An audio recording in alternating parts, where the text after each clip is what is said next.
je vais mettre ici. Voilà, nous sommes le combien? Nous sommes le 26 avril 2023. Bienvenue dans ce Hot Tech où nous allons traiter l'essentiel de l'actualité tech et jeux vidéo de ces 7 derniers jours. Est-ce qu'il y aura des breaking news pendant ce live? Chino, j'ai des surprises pour vous. Ah, mais on va parler de tout ce qui s'est passé, donc évidemment. Mais moi, je vais évacuer les news. On va évacuer les news tout de suite. Et puis on parlera ensuite, sans aucun problème, de ce pourquoi vous êtes là. Vous en faites pas. Mais bon, on avait des news à faire, donc commençons et parlons pour commencer d'Asus, qui fait énormément parler de lui ces derniers temps, puisque ça fait environ un mois qu'ils ont annoncé leur console portable, la ROG Ally, le 1er avril.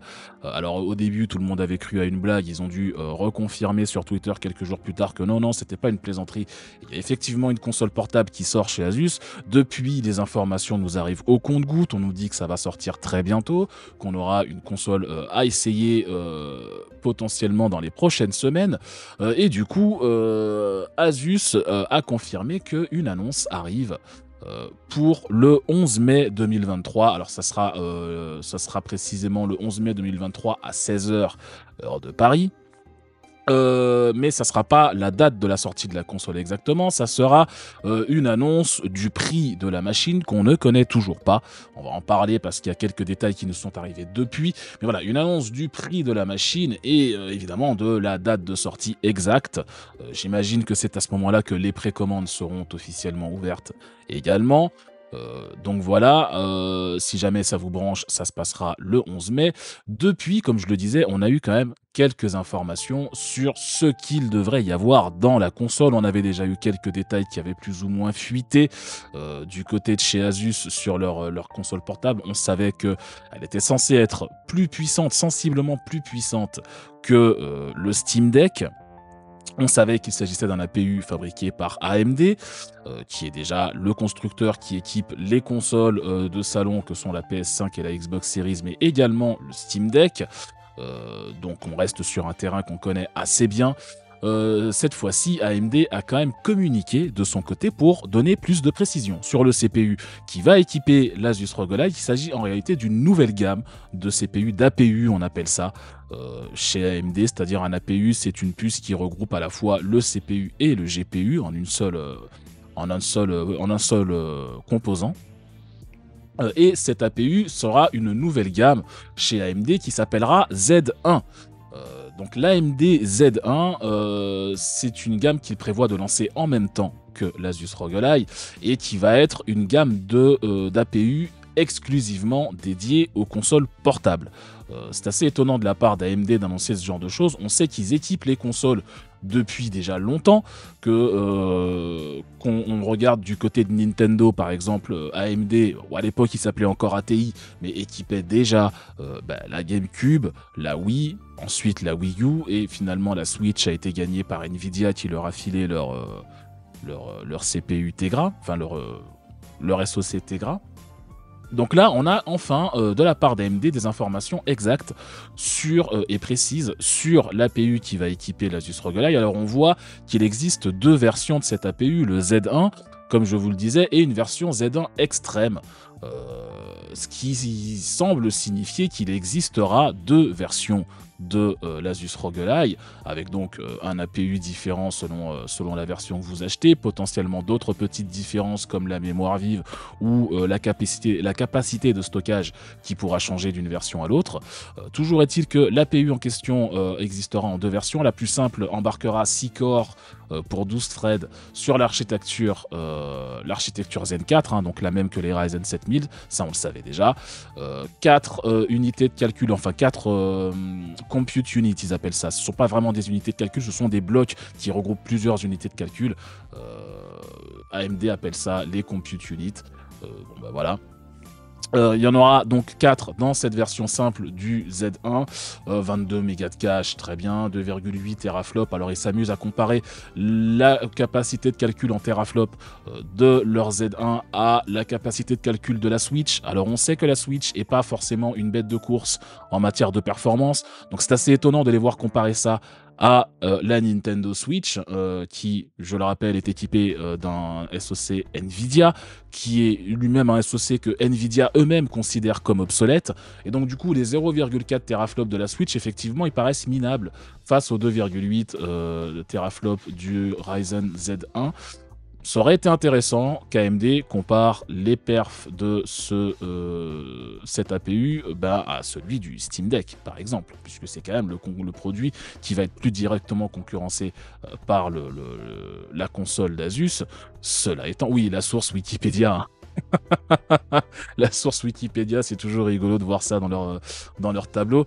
Cela étant, évidemment, AMD équipant également de l'autre côté le CPU et le GPU du Steam Deck, ils n'ont pas forcément envie de faire un tableau qui montre que leur CPU, enfin leur APU qui équipe le Steam Deck, qui est sorti simplement l'année dernière, se fait exploser la gueule par le nouvel APU, alors que le Steam Deck est toujours un produit en vente et que Valve est un partenaire d'AMD techniquement, donc ça leur ferait pas forcément plaisir.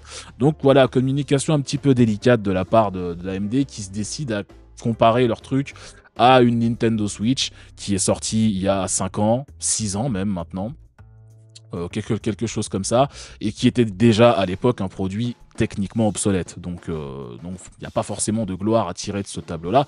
Toujours est-il que on voit les perfs du Z1 ici, on voit également les perfs du Z1 Extreme qui sont vachement plus intéressantes. Là, on passe sur un 8 core 16 threads, donc toujours en Zen 4, donc l'équivalent d'un Ryzen 7700 à peu près en version desktop. Un GPU avec 12 compute unit, 12 CU, donc sensiblement plus puissant là aussi, 24 mégas de cache et donc jusqu'à 8,6 teraflops, ce qui explose complètement les deux autres puces montrées ici. Ce qui serait intéressant accessoirement, c'est d'avoir le TDP de ces deux APU. Pour l'instant, on ne le connaît pas.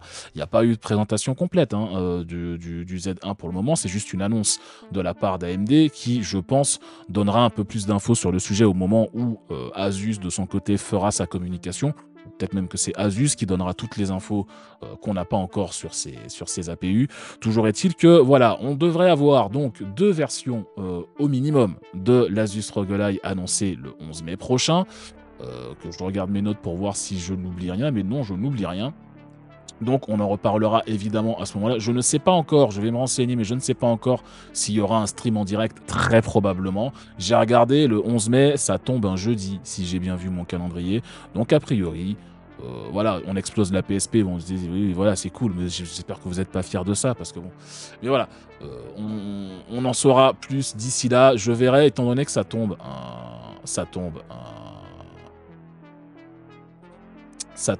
un jeudi, on pourra éventuellement suivre ça en live ici même, si jamais ça vous intéresse.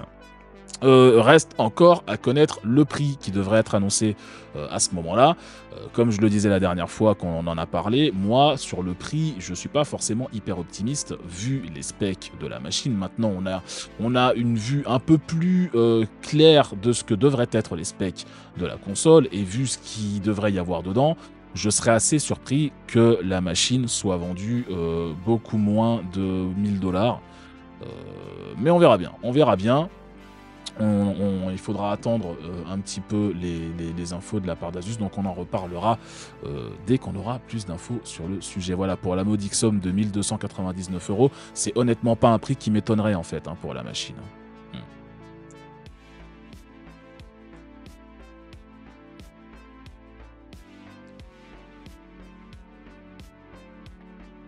Donc voilà, ça c'était pour l'Asus ROG Ally. Rendez-vous le 11 mai pour en savoir plus. Et puis vous pouvez toujours essayer de faire des pronostics pour le prix.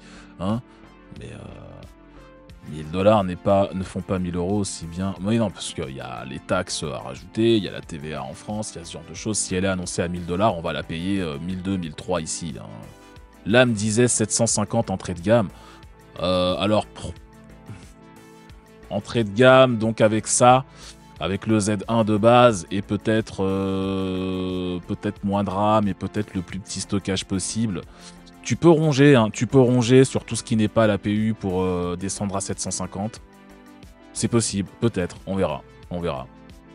Tu peux ronger effectivement sur tout ce qui n'est pas l'APU pour descendre à 750, mais avec un APU pareil, et avec les specs qu'on a dans le tableau ici, qui sont, enfin je veux dire, il y aura quand même l'écran 1080p 120 Hz, il y aura quand même, a priori, les 16 Go de DDR5 qui sont confirmés aussi. Enfin voilà, il y a pas mal de choses qui me font dire, la licence Windows, même si ça va être une licence OEM, mais ça va rajouter un peu dans le prix. 750, ça me paraît sensiblement pas cher hein, pour ce que ce serait. Mais pourquoi pas, ça c'est possible, c'est possible. Positivity Cow, merci pour les 15 € sur Ko-fi, merci beaucoup pour ton soutien, Disquette et mes streams sont top, ça me fait extrêmement plaisir, merci beaucoup pour le soutien. On fait ce qu'on peut, on essaye, moi je suis assez content, on bouge un peu et c'est cool. C'est cool. Allez, avançons un petit peu, passons à la news suivante. Parlons cette fois GPU et notamment des plans éventuels de Nvidia et AMD. Vous avez peut-être remarqué que ça fait un moment qu'on n'a pas beaucoup de news très intéressantes en matière de GPU. Alors, en fait, pour être très clair, mis à part le petit sursaut qu'on a eu ces derniers jours avec la 4070 qui vient d'arriver chez Nvidia et qui est un four, pour le dire clairement, c'est pas vraiment un succès en termes de vente, mais sinon on n'avait pas eu de nouvelles en matière de GPU sur le marché depuis le mois de janvier. Voilà. Alors c'est en partie parce qu'effectivement les prix ne baissent toujours pas, en tout cas pas sensiblement, c'est notamment à cause du fait que de toute manière Nvidia vend ses GPU très cher de base, et en face AMD ne réagit pas vraiment parce que eux ils ont sorti 2 GPU très haut de gamme en décembre, et depuis silence radio, plus rien, pas une annonce, pas un teasing, pas rien, même pas une petite photo leakée quelque part d'un GPU qui pourrait arriver, on n'a aucune nouvelle de la part d'AMD et de leur nouvelle gamme de GPU qui était censée débarquer en ce moment là. On ne sait pas ce que ça devient, on était confiant, enfin en tout cas moi j'étais confiant après l'annonce des 7900 aux alentours de 1000 $ pour dire que on allait peut-être avoir des GPU un peu plus abordables en dessous dans la gamme et un peu plus adaptés à des définitions comme le 1080p, des trucs comme ça, mais pour l'instant AMD n'annonce toujours rien, et quand Nvidia annonce quelque chose, c'est une fois tous les 3 mois, et c'est pour annoncer un GPU qui coûte beaucoup plus cher que ce qu'on aimerait payer pour quelque chose dans cette gamme, donc le marché est un peu morose en ce moment.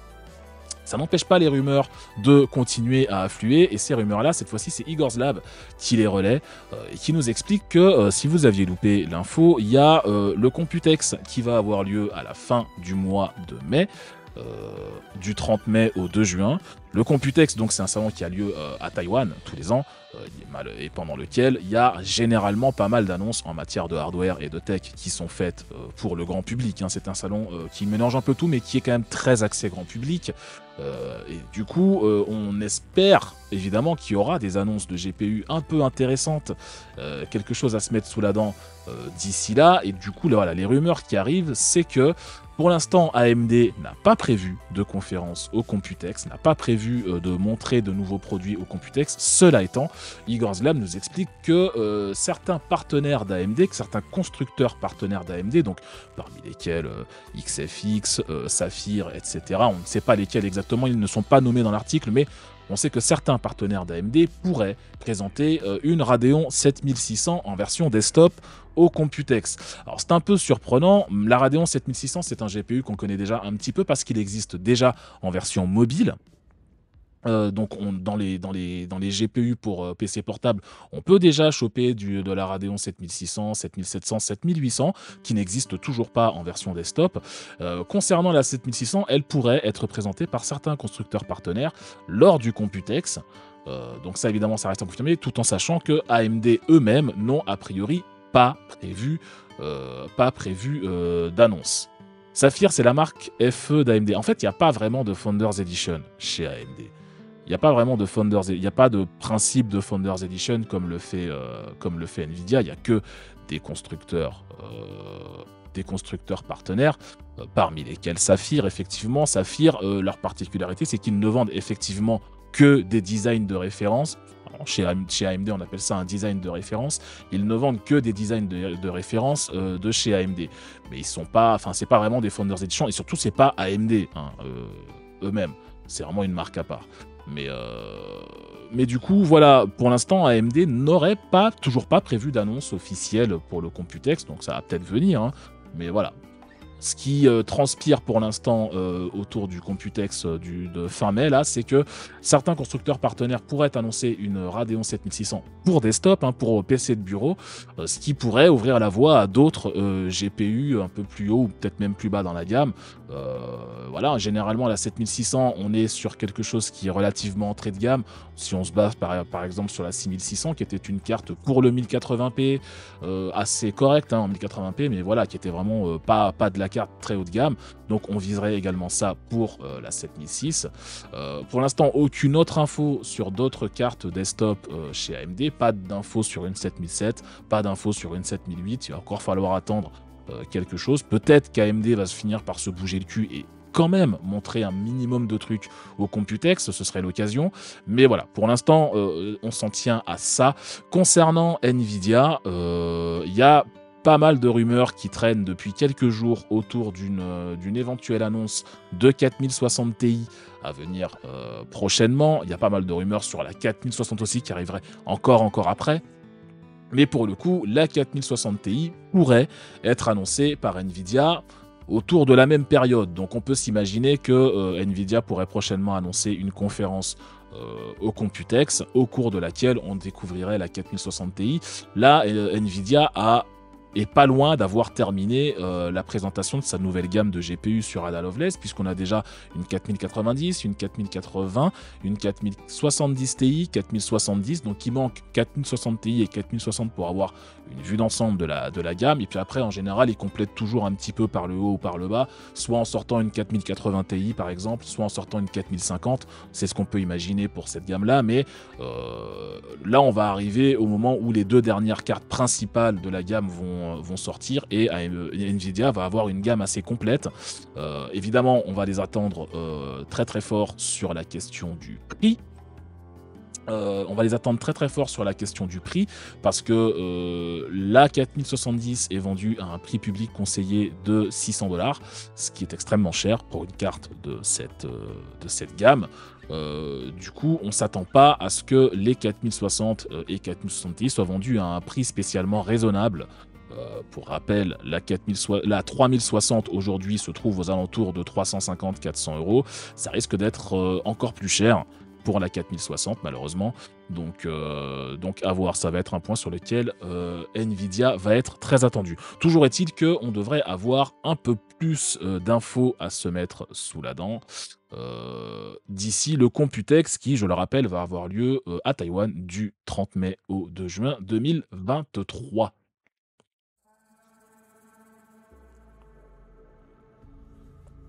C'est out of stock. Alors, pas les 4070. Hein. C'est un peu le problème d'NVIDIA en ce moment. On en a parlé la semaine dernière. Il y a quelques GPU hein, chez NVIDIA qui sont out of stock, mais certainement pas la 4070. Ça, pour le coup, visiblement, ça se vend pas bien du tout. Donc, s'ils n'ont pas envahi la Chine, s'ils n'ont pas envahi par la Chine d'ici là, on verra. C'est pas fait. Bon, vous avez vu que la Chine sont en train de négocier avec l'Ukraine en ce moment. Comme quoi tout arrive. Hein. Ah, tu parlais des FE d'AMD. Ah, oui. Oui. AMD, en ce moment, ça vend pas mal, puisque Nvidia, ça coûte trop cher. Donc, il suffit qu'ils baissent un peu les prix chez AMD, et forcément, c'est la fête. Oui. Enfin, avançons un petit peu. Parlons SSD, si vous le voulez bien. Parlons notamment de SSD sécurisé. On a sous les yeux un concept de SSD présenté par un constructeur américain qui s'appelle Cygent Technology, je pense qu'on peut le prononcer comme ça, Cygent, je sais pas, prononcez-le comme vous voulez en même temps, ils vont pas vous arrêter, qui nous montre un peu un concept de SSD protégé par une puce dopée à l'intelligence artificielle. Alors on se demande régulièrement à quoi ça peut bien nous servir l'intelligence artificielle, mis à part créer des fakes du président qui sort les poubelles ou du pape en doudoune. Quel peut être un usage concret vraiment utile de l'IA? Alors Nvidia a la réponse de son côté, ça sert à faire des jeux encore plus beaux sur des GPU encore plus chers, soit, mais du côté des SSD, la réponse de Cygent, c'est que ça pourrait permettre d'avoir, alors créer des chômeurs évidemment, oui effectivement, Mais la réponse de Cygen, c'est que ça pourrait permettre d'avoir des SSD protégés contre les malwares et notamment contre les ransomware, c'est-à-dire ces virus qui vont chiffrer les données de votre SSD et qui va ensuite vous afficher un message en vous disant que vous pouvez plus accéder à vos données et que si vous voulez les récupérer et avoir donc la clé de déchiffrement, il faut envoyer un bitcoin ou 2 bitcoins ou 15 bitcoins à telle adresse. En gros, faut payer une rançon en bitcoin en général pour pouvoir récupérer l'accès à vos données. Ça faisait fureur ce genre de truc il y a quelques années, on en parle un peu moins aujourd'hui, mais ça existe toujours, le risque est toujours bien réel et ils sont d'autant plus vicieux qu'en général, quand vous le chopez sur une de vos machines, eh ben, comme tout virus qui se respecte, il a généralement tendance à se répandre sur tout le réseau et à chiffrer également tous vos autres PC, ainsi que vos disques de sauvegarde, ainsi que le NAS, ainsi que tout ce qui va avec. Donc c'est généralement la merde quand vous en chopez un. Et du coup, Cygen donne une idée de solution sur un SSD qui aurait une puce détectant un peu, enfin analysant concrètement les fichiers et les activités qui ont lieu sur le SSD pour essayer de détecter un éventuel virus, un éventuel malware et de proposer plusieurs types de contre-mesures pour éviter les problèmes au moment où il s'en rend compte. Notamment la possibilité de bloquer toute tentative de chiffrement des données sur le SSD, ce qui du coup rendrait le virus un peu inopérant. Par exemple, le fait de passer le SSD en lecture seule au moment où il pense qu'il y a une menace qui peut arriver. Un éventuel malware, on l'a retrouvé, oui, voilà, on l'a retrouvé dans une ruelle sombre. Et voilà. Un de mettre en place, donc de passer par exemple le SSD en lecture seule pour éviter toute tentative de modification des fichiers, d'effacer des trucs qui ne devraient pas l'être ou de chiffrer des données qui ne devraient pas l'être. Et ils expliquent, le communiqué de Cygen explique également que le SSD peut avoir la possibilité d'envoyer un message. Une fois qu'il a mis sa propre sécurité en place, il pourra envoyer un message sur toutes les machines du réseau pour les prévenir qu'il y a un risque potentiel parce que lui, de son côté, il a bloqué une attaque et donc méfiez-vous de votre côté, vous risquez d'avoir à bloquer une attaque également. Visiblement, c'est un message qui peut envoyer à toutes les machines sur le réseau, y compris celles qui ne sont pas équipées du SSD en question et qu'il peut pousser à activer une protection également. Alors, je ne sais pas exactement de quelle manière Cygen veut faire ça précisément, il n'y a pas de trop de détails techniques sur le sujet, mais voilà. Quand l'encryption est légitime, comment il fait la différence? Alors The Mr. Slub, c'est pas non plus précisé exactement dans le communiqué, mais ils disent qu'il y aura plusieurs types de réglages qu'on pourra appliquer sur la puce et sur son système d'IA pour justement éviter les faux positifs et lui dire que non, mais moi je veux chiffrer tel dossier pour lui mettre un mot de passe parce que c'est moi qui décide et que je veux pouvoir le faire. Alors on ne sait pas exactement comment il compte justement gérer ce genre de choses, mais Cygen explique qu'il y aura plusieurs paliers, plusieurs niveaux de protection réglables et que, étant donné qu'il s'agit d'un modèle sur IA, il serait capable d'apprendre au fur et à mesure des usages des utilisateurs, ce qui pourrait être une demande légitime et ce qui pourrait être un malware.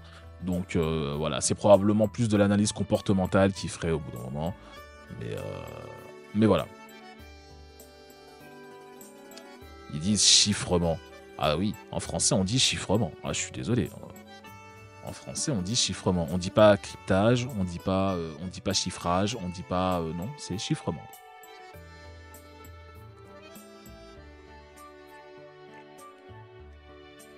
On a crypté votre disque pour votre sécurité. Oui, voilà. En fait, crypter, ça se disait. Pourquoi est-ce qu'on dit cryptage en France? C'est principalement à cause de Canal+. Hein. Cryptage, c'est un anglicisme, mais c'est principalement à cause de Canal+, qui cryptait sa chaîne, comme ils le disaient eux-mêmes, pour forcer les gens à payer. Mais même ce que faisait Canal+, techniquement, d'un point de vue informatique, c'est du chiffrement. Hein. C'est-à-dire qu'il brouillait les données, mais avec un algorithme de chiffrement, justement. Un logiciel pourrait pas faire la même chose sans avoir un SSD spécifique. Techniquement, si, un logiciel pourrait, mais l'avantage d'une solution comme celle-ci, c'est que le logiciel, il peut potentiellement se trouver sur le SSD qui fait l'objet d'une attaque. Et du coup, si ton logiciel, ton antivirus se fait chiffrer par le virus avant qu'il ait le temps de réagir, il y a des chances qu'il soit incapable de bloquer l'attaque du coup. Alors que si elle se trouve sur une puce à part du SSD, auquel le SSD lui-même n'a pas accès, il y a moyen que tu aies une réaction qui soit un peu plus efficace. En tout cas, je pense que c'est la philosophie derrière ce type de technologie. Mais sinon, effectivement, ça fait le travail d'un antivirus, oui. Ça fait le travail d'un antivirus. Hugo des chiffres. Donc voilà. Alors pour l'instant, pas de date de sortie annoncée par SideGen, pas de prix pour le moment. On sait cependant que le SSD en question ne fonctionnera, au moins pour l'instant, au moins au début, que sous Windows. Donc pas encore de solution proposée pour les Linuxiens et autres, désolé. Et qu'il doit absolument être le disque principal pour pouvoir faire son office, le disque système, hein, concrètement. Visiblement, ça ne fonctionne pas si c'est un SSD que vous avez ajouté après. Il ne peut pas travailler de la même manière. En tout cas, c'est ce qu'explique SideGen dans son communiqué. Voilà. Les chiffres, monnaie. Hugo des chiffres. Faut juste espérer que la puce en elle-même soit pas trouée. Non, effectivement. L'idée, l'idée me paraît sympa. C'est pour ça que j'ai gardé la news quand même dans mon flux. Je l'ai retenu parce que pour l'instant, c'est un concept. Il n'y a pas de produit dispo, il n'y a pas de tout ça. On ne sait pas comment ça va fonctionner, mais l'idée de base me paraît intéressante. Et surtout, c'est pour une fois n'est pas coutume. C'est quand même rare de voir ça, mais pour une fois, on a un usage concret d'une IA qui peut apporter quelque chose d'intéressant. Là, c'est en matière de sécurité, mais je trouve que voilà, ça fait un usage concret plutôt intéressant de l'IA. Maintenant, c'est peut-être que du bullshit et peut-être qu'on va se rendre compte que ça fonctionne pas du tout et que ce que le SSD fait faire par une IA pouvait être fait par n'importe quoi derrière, mais le principe de base, moi, me paraît plutôt intéressant. Donc à voir, on en reparlera peut-être quand il y aura un modèle dispo qui aura été testé quelque part, parce que moi, je suis curieux de voir ce que ça va donner. Bientôt les virus corrupteurs d'IA, ça finira peut-être par arriver, ouais. Reste plus qu'à trouver un usage au NFT, c'est jackpot. Bah écoute, si ta spécialité c'est les montages financiers et les systèmes pyramidaux, Dieu vomi, les NFT ont grave une utilité pour toi, hein. En vrai, hein. Sinon, effectivement, pas des masses, mais bon.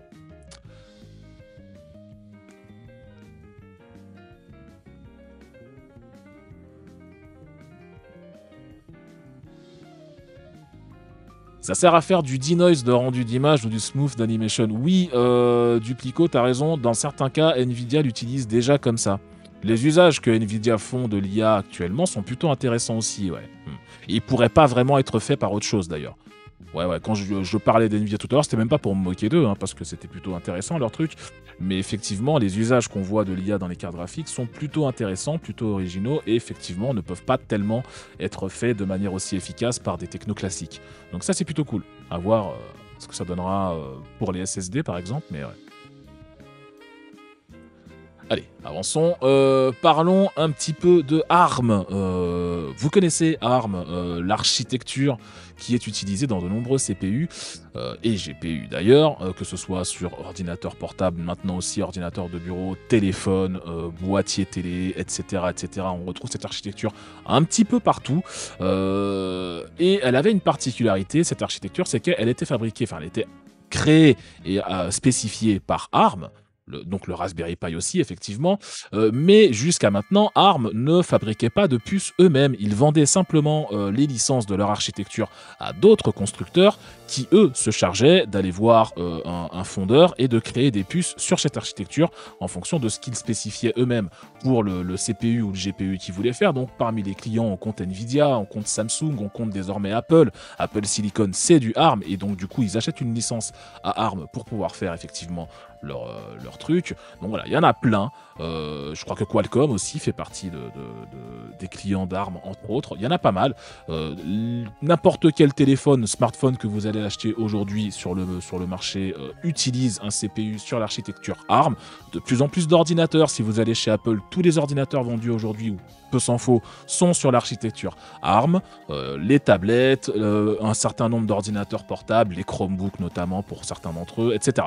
Voilà. Donc c'est une architecture qui est de plus en plus répandue et ARM, qui jusque-là ne vivait que des licences qu'ils vendaient aux constructeurs, seraient en train d'envisager de fabriquer eux-mêmes leurs propres puces. En tout cas, c'est ce que nous explique un rapport du Financial Times, un article du Financial Times qui nous dit que ils viennent de créer une nouvelle équipe, ARM, une nouvelle équipe de recherche et développement, chez eux, dont le but est de travailler sur une nouvelle architecture, mais cette fois-ci, l'idée, ce ne serait pas de vendre l'architecture en question à d'autres constructeurs ou à des constructeurs pour qu'ils fabriquent des puces à partir de ça, ce serait de l'utiliser eux-mêmes pour fabriquer leurs propres puces. Alors, il y a pour l'instant pas beaucoup d'infos qui sont sorties de chez ARM. Là, on est dans de l'ordre de la fuite de sources proches du dossier, hein. Vous connaissez la formulation dédiée désormais, on en a déjà parlé. Et du coup, ces fameuses sources proches du dossier nous expliquent que eh bien, le projet sur lequel travaille cette nouvelle équipe chez ARM n'aurait pas pour objet d'être vendu par la suite sous forme de licence à des constructeurs, mais bien de travailler à la création d'un prototype de puce. Visiblement, ce serait une puce qui viserait principalement le marché des mobiles et des ordinateurs portables, ce qui est une spécialité hein, chez ARM depuis le début. Donc voilà, mais ça laisse entendre de manière pas du tout détournée d'ailleurs, hein, de manière très forte, que ARM envisagerait de commencer à fabriquer eux-mêmes leurs propres puces et peut-être qu'un jour vous pourrez acheter un téléphone ou un ordinateur équipé d'un CPU ARM fabriqué par ARM et designé par ARM. C'est assez intéressant comme nouvelle parce que du coup vous auriez directement le CPU de l'entreprise qui a spécifié l'architecture du CPU de votre téléphone par exemple. Donc c'est plutôt intéressant comme nouvelle. Évidemment, il va falloir que ARM confirme ce genre de choses. Mais voilà, tout ce qu'on sait pour le moment, c'est qu'il travaillerait à la création d'un prototype. Évidemment, un prototype, on le sait, ne veut pas dire qu'il va nécessairement y avoir un produit commercial dans la foulée. Si jamais les expériences ne sont pas concluantes pour ARM, ils pourraient très bien tout foutre à la poubelle et repartir sur leur ancien modèle qui consiste à créer des architectures et à en vendre la licence à des constructeurs.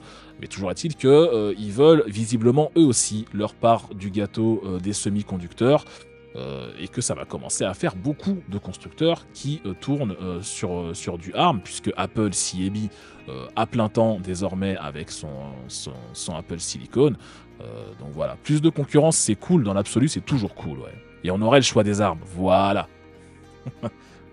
On aurait le choix des armes. Mais voilà, pour l'instant, évidemment, on n'a pas d'autres infos, ce sont des fuites hein, qui nous viennent des labos de chez ARM. Donc il faudra voir évidemment ce que ça donnera. Et surtout, si jamais ça devait aboutir sur un prototype viable et qu'ensuite on devait partir sur la production d'une puce commerciale à intégrer dans des machines, ce ne serait pas avant plusieurs années bien sûr. Donc on a le temps de voir venir et on a le temps d'en reparler quand ce sera quelque chose de plus concret. Faut juste espérer que ça coûte pas un bras. Bah, c'était une particularité de l'architecture ARM, justement, The Mad Penguin, c'est qu'elle coûtait pas particulièrement cher. C'est aussi une des raisons pour lesquelles les ordinateurs d'Apple sur l'architecture ARM, notamment sur Apple Silicon, coûtent sensiblement moins cher que leur équivalent sur CPU Intel, parce que déjà, ils n'ont pas à payer à Intel de licence pour utiliser leur CPU, ça coûte moins cher, mais l'architecture elle-même est licenciée un peu moins cher par ARM d'habitude. Alors ça pourrait éventuellement changer le jour où ARM peut décider de faire eux-mêmes leur CPU, parce qu'ils vont devenir automatiquement concurrents des Qualcomm, des Samsung, des Apple et des autres qui font leur propre CPU sur leur licence. Donc ils pourraient décider de vendre leur licence désormais plus cher à ses partenaires en disant eh oui, mais désormais on joue dans la même cour et désormais on est concurrent. Donc voilà. Chez ARM, il y a différents niveaux de licence, exactement. Il y a différents niveaux de licence. Cela étant, on peut quand même envisager que s'ils se lancent vraiment dans la fabrication de puces, étant donné que désormais, ça voudrait dire qu'ils seraient concurrents de tous ces gens qui étaient jusqu'à maintenant leurs partenaires, hein, et donc leurs clients, ils pourraient envisager de vendre plus cher leur licence. Évidemment, ça pourrait faire râler les uns et les autres, mais on n'en est pas là. On n'en est pas là et on verra bien avec le temps ce que ça donnera.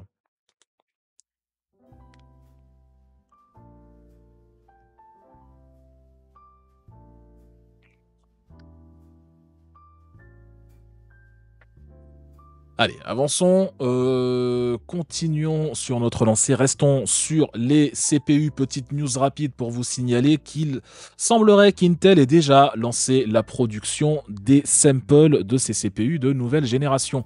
Alors de quoi on parle quand on parle de sample,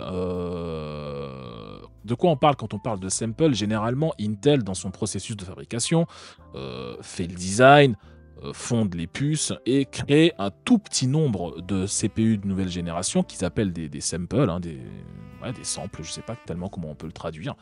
Ce sont des samples, qui sont généralement gardés en interne pour tester la viabilité de l'architecture qu'ils ont créée, de la génération qu'ils ont créée et qui se retrouvent parfois envoyés, oui, des exemples, des échantillons, ouais, voilà, et qui sont parfois envoyés, soit à des partenaires, des constructeurs partenaires pour qu'ils puissent eux-mêmes envisager de les utiliser sur leurs propres produits, ou et qui se retrouvent plus rarement, mais ça arrive parfois, chez des journalistes, dans la presse, triés sur le volet par Intel. Ça, on voit parfois des CPU samples se retrouver. Alors non, justement, ce ne sont pas des prototypes.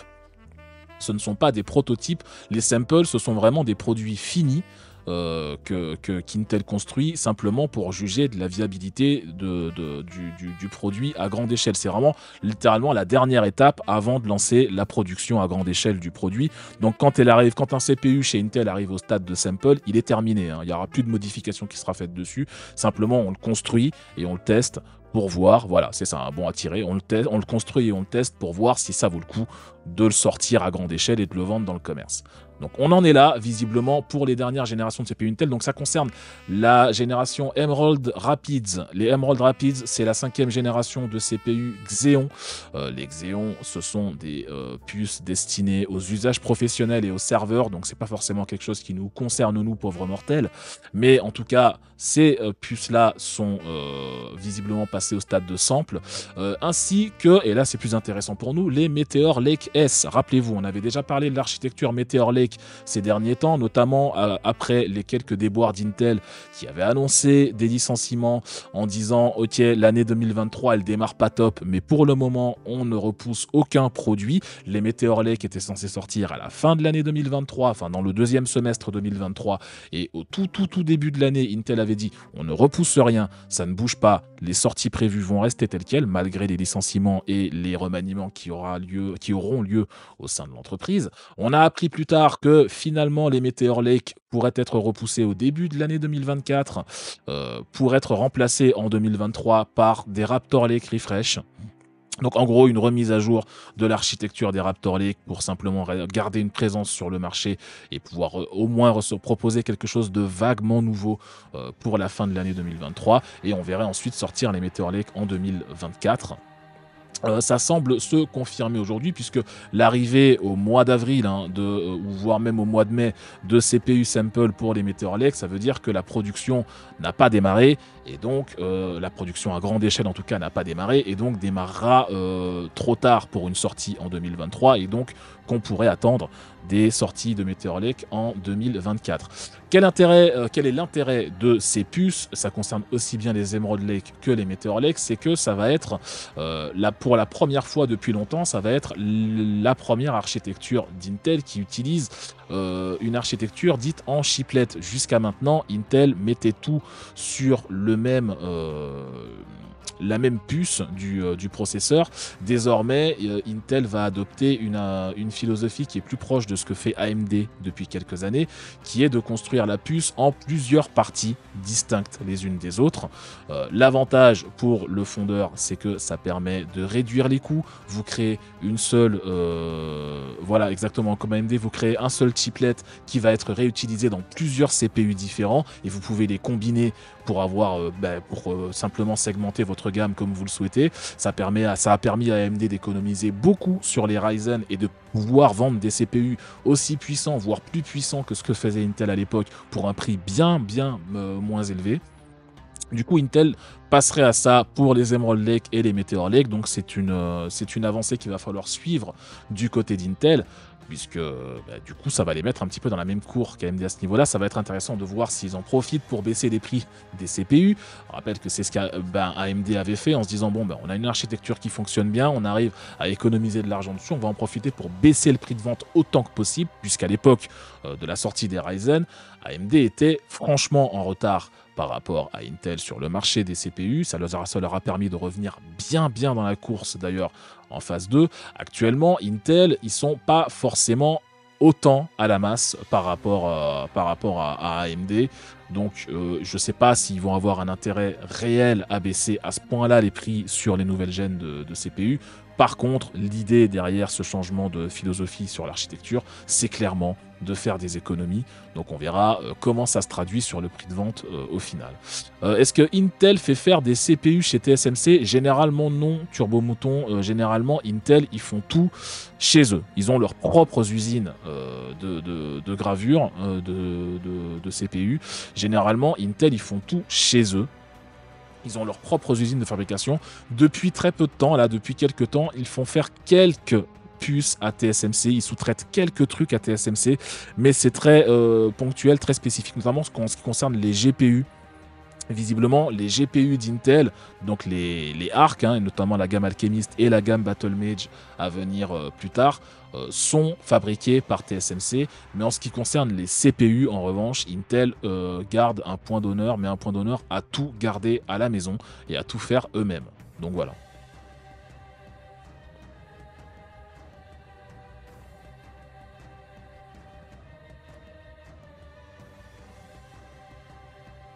Est-ce que ces économies ont un impact écologique? Oh, difficile à dire ça. Je sais pas, j'ai pas étudié la question, donc j'ai pas envie de te répondre au pif. A priori, non. Voire même l'inverse, enfin, peuvent avoir un impact écologique négatif parce que du coup, il y a des chances que tu utilises plus de silicium pour fabriquer un seul CPU. En tout cas, dans le cas d'AMD, c'est pas rare que tu finisses par utiliser plus de silicium pour fabriquer un seul CPU. Maintenant, ça prend quand même en compte plus de paramètres que ça, l'impact écologique, et le fait comment on dit en français? Putain, je me Jean-Claude Van Damise, c'est pas possible. Et dire le fait de streamliner la production des die chez AMD, comment on dit ça en français? Le fait Ouais, vous avez compris ce que je voulais dire.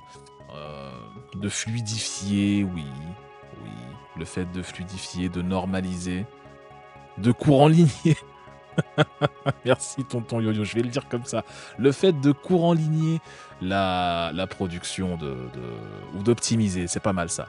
D'optimiser ou de produire à grande échelle, c'est encore autre chose. Mais oui, en tout cas, le fait d'avoir optimisé la production de ces die peut induire des coûts, y compris des économies, y compris écologiques. Mais bon, c'est difficile à estimer. Il faudrait que AMD et Intel communiquent honnêtement déjà sur leur impact écologique, ce qui n'est jamais le cas, et donnent des chiffres précis sur leur production, sur ce qui est utilisé, sur ce qui est perdu, parce qu'il y a toujours un certain nombre de pertes. Standardisé, c'est bien. Ouais, standardisé, c'est plutôt bien, effectivement. Mais il y a toujours un taux de perte hein, quand vous fabriquez des CPU. Rappelle que vous faites ça sur ce qu'on appelle des wafers, qui sont des énormes disques de silicium. Enfin, ouais, c'est ça, des énormes disques que vous découpez pour avoir vos die et que vous gravez ensuite. Il y a toujours un taux de perte qui est généralement faible, hein, de moins de 1% dans les meilleurs des cas. Mais voilà, il y a toujours un petit taux de perte et du coup, il faudrait aussi qu'on ait ce genre d'infos pour pouvoir estimer l'impact écologique réel de ce changement de philosophie au niveau de l'architecture. Donc c'est difficile à dire. C'est difficile de répondre à ça honnêtement. Mais ce qu'on peut imaginer assez facilement, c'est qu'effectivement, tu te retrouves à utiliser plus de silicium pour fabriquer un seul CPU, puisque d'un seul chiplet, tu passes à 2 voire 3, et donc ça a forcément un impact. Ils font pousser un arbre à chaque fois qu'ils ouvrent une usine, voilà, exactement, du coup c'est bon, ils ont un bilan carbone négatif.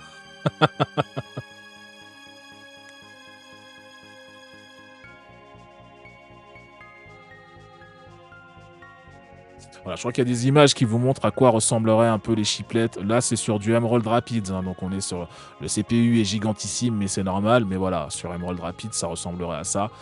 On a déjà vu hein, des CPU d'AMD, des Ryzen ouverts, où on voit très clairement les différentes chiplets sous le sous le sous l'IHS. Donc voilà. Évidemment, on suivra ça de près et on en reparlera quand le moment sera opportun.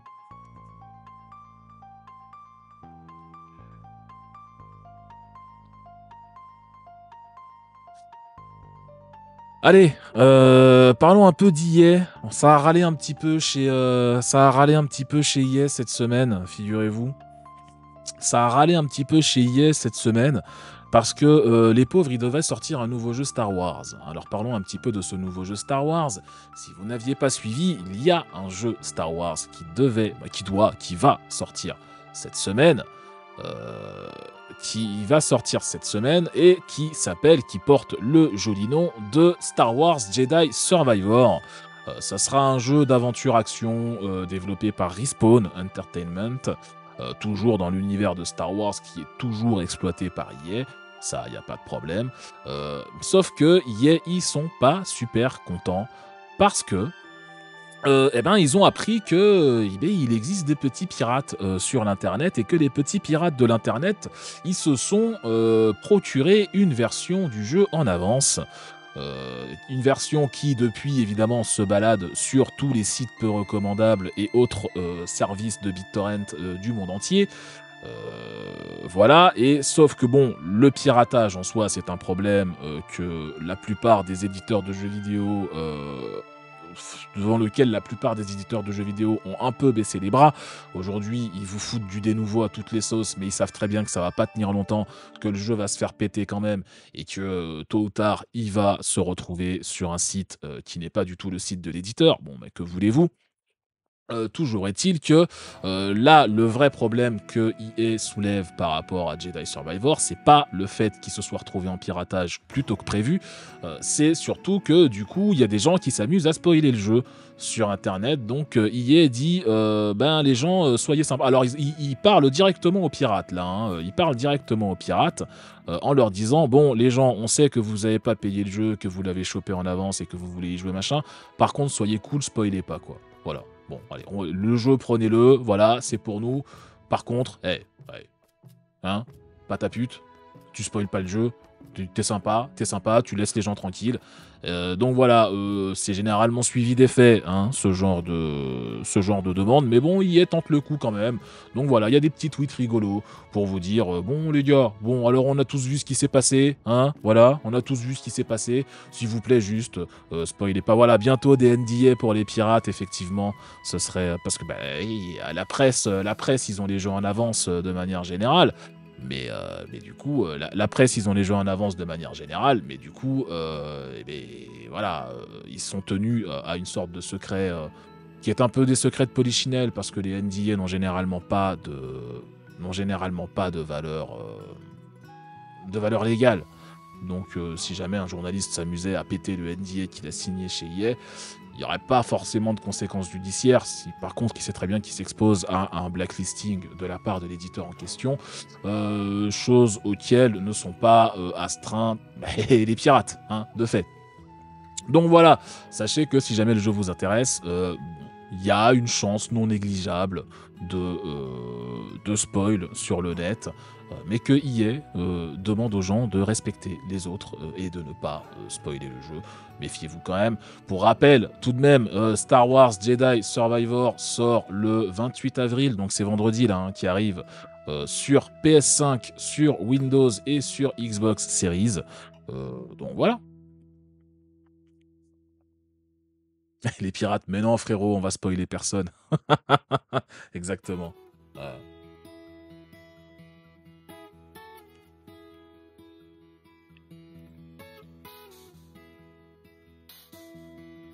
Mais voilà, bon, tout ça pour dire que gaffe aux spoilers. Hein, on sait jamais, si jamais le jeu... Moi je suis pas du tout fan de Star Wars, j'en ai pas grand chose à foutre, mais je sais que c'est pas cool de spoiler en plus des jeux qui sont pas sortis, ça arrive malheureusement trop souvent.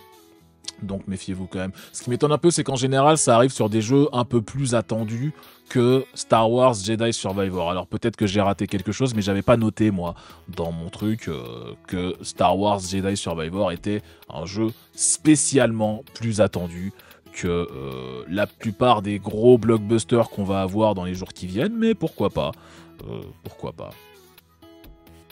Il fera 155 gigas sur PC. Quoi, sérieux ? Eh ben ça aussi, va falloir arrêter, hein, c'est pas possible. Hein. Le premier était pas mal du tout.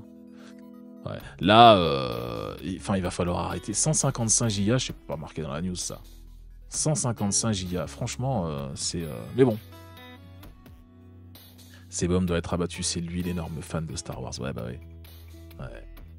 Bientôt, il faudra un SSD par jeu. Non, mais on en arrive presque là. C'est quand même stupide. Hein, c'est quand même fou. C'est quand même fou. Enfin bon, voilà. Sachez que gaffe aux spoilers sur Jedi Survivor, si jamais vous vouliez le faire. Méfiez-vous. Allez, avançons. Parlons...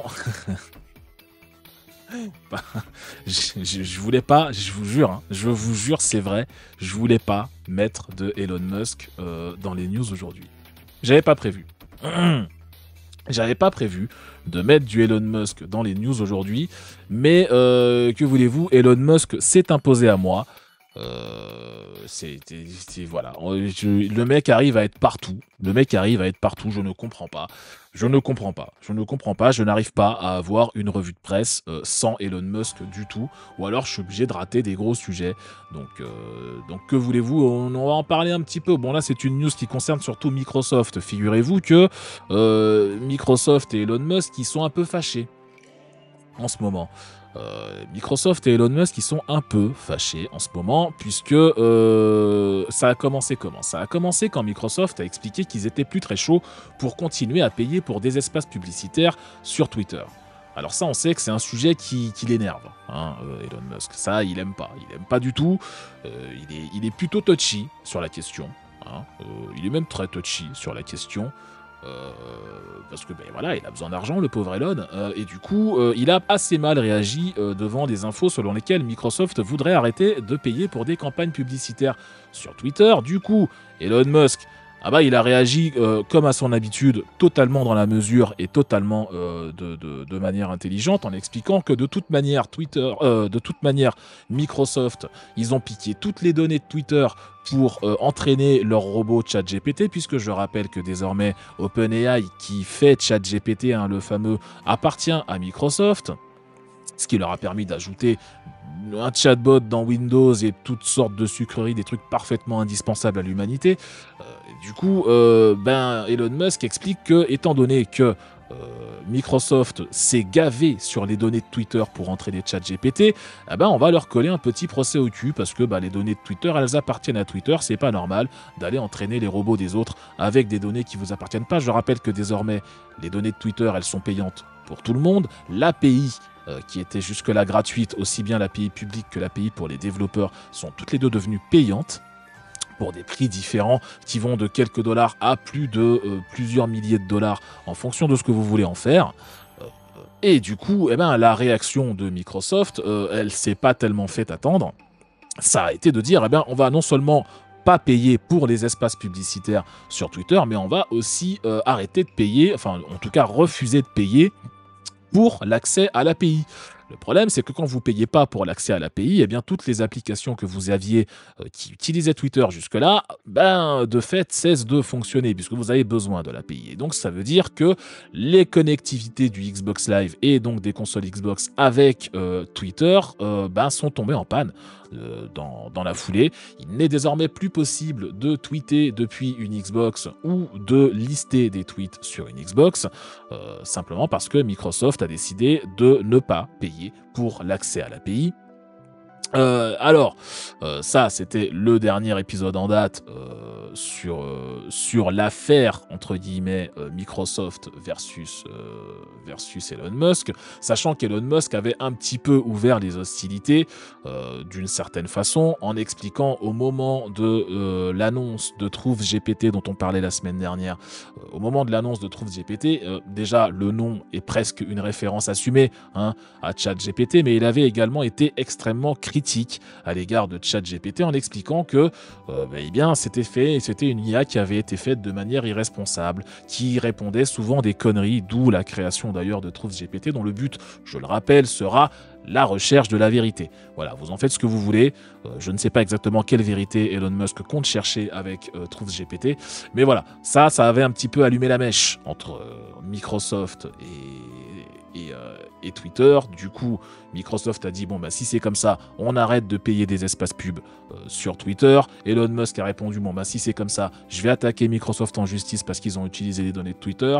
Et du coup, Microsoft a répondu bah si c'est comme ça, ben on arrête de payer pour l'API. On arrête de payer pour l'API et du coup plus personne ne pourra tweeter depuis une Xbox. Voilà, bon. C'est pas une énorme perte, on va pas se mentir, je sais pas qui avait franchement besoin d'une Xbox pour aller tweeter. Toujours est-il que ça montre un petit peu à quel point on peut avoir affaire à des gamins dans la Silicon Valley de temps à autre. Alors Elon Musk, on savait déjà que c'était un gamin dans le corps d'un adulte de 50 ans, donc on tombe pas de notre chaise si vous voulez devant l'annonce, mais voir Microsoft se rouler dans la boue avec Elon Musk et le suivre dans ses conneries, c'est un peu déprimant. De mon point de vue, je pense plein de choses de Microsoft, mais je les pensais quand même un peu plus intelligents pour ne pas tomber dans ce genre de bataille de caca, hein, pour le dire clairement. Mais bon, que voulez-vous, hein, c'est 2023, on vit une époque formidable, on vit dans une saucisse, et moi je suis fatigué, donc voilà. Vous pouvez plus tweeter depuis une Xbox à partir de dorénavant, parce que Microsoft et Elon Musk sont des gros gamins, et voilà.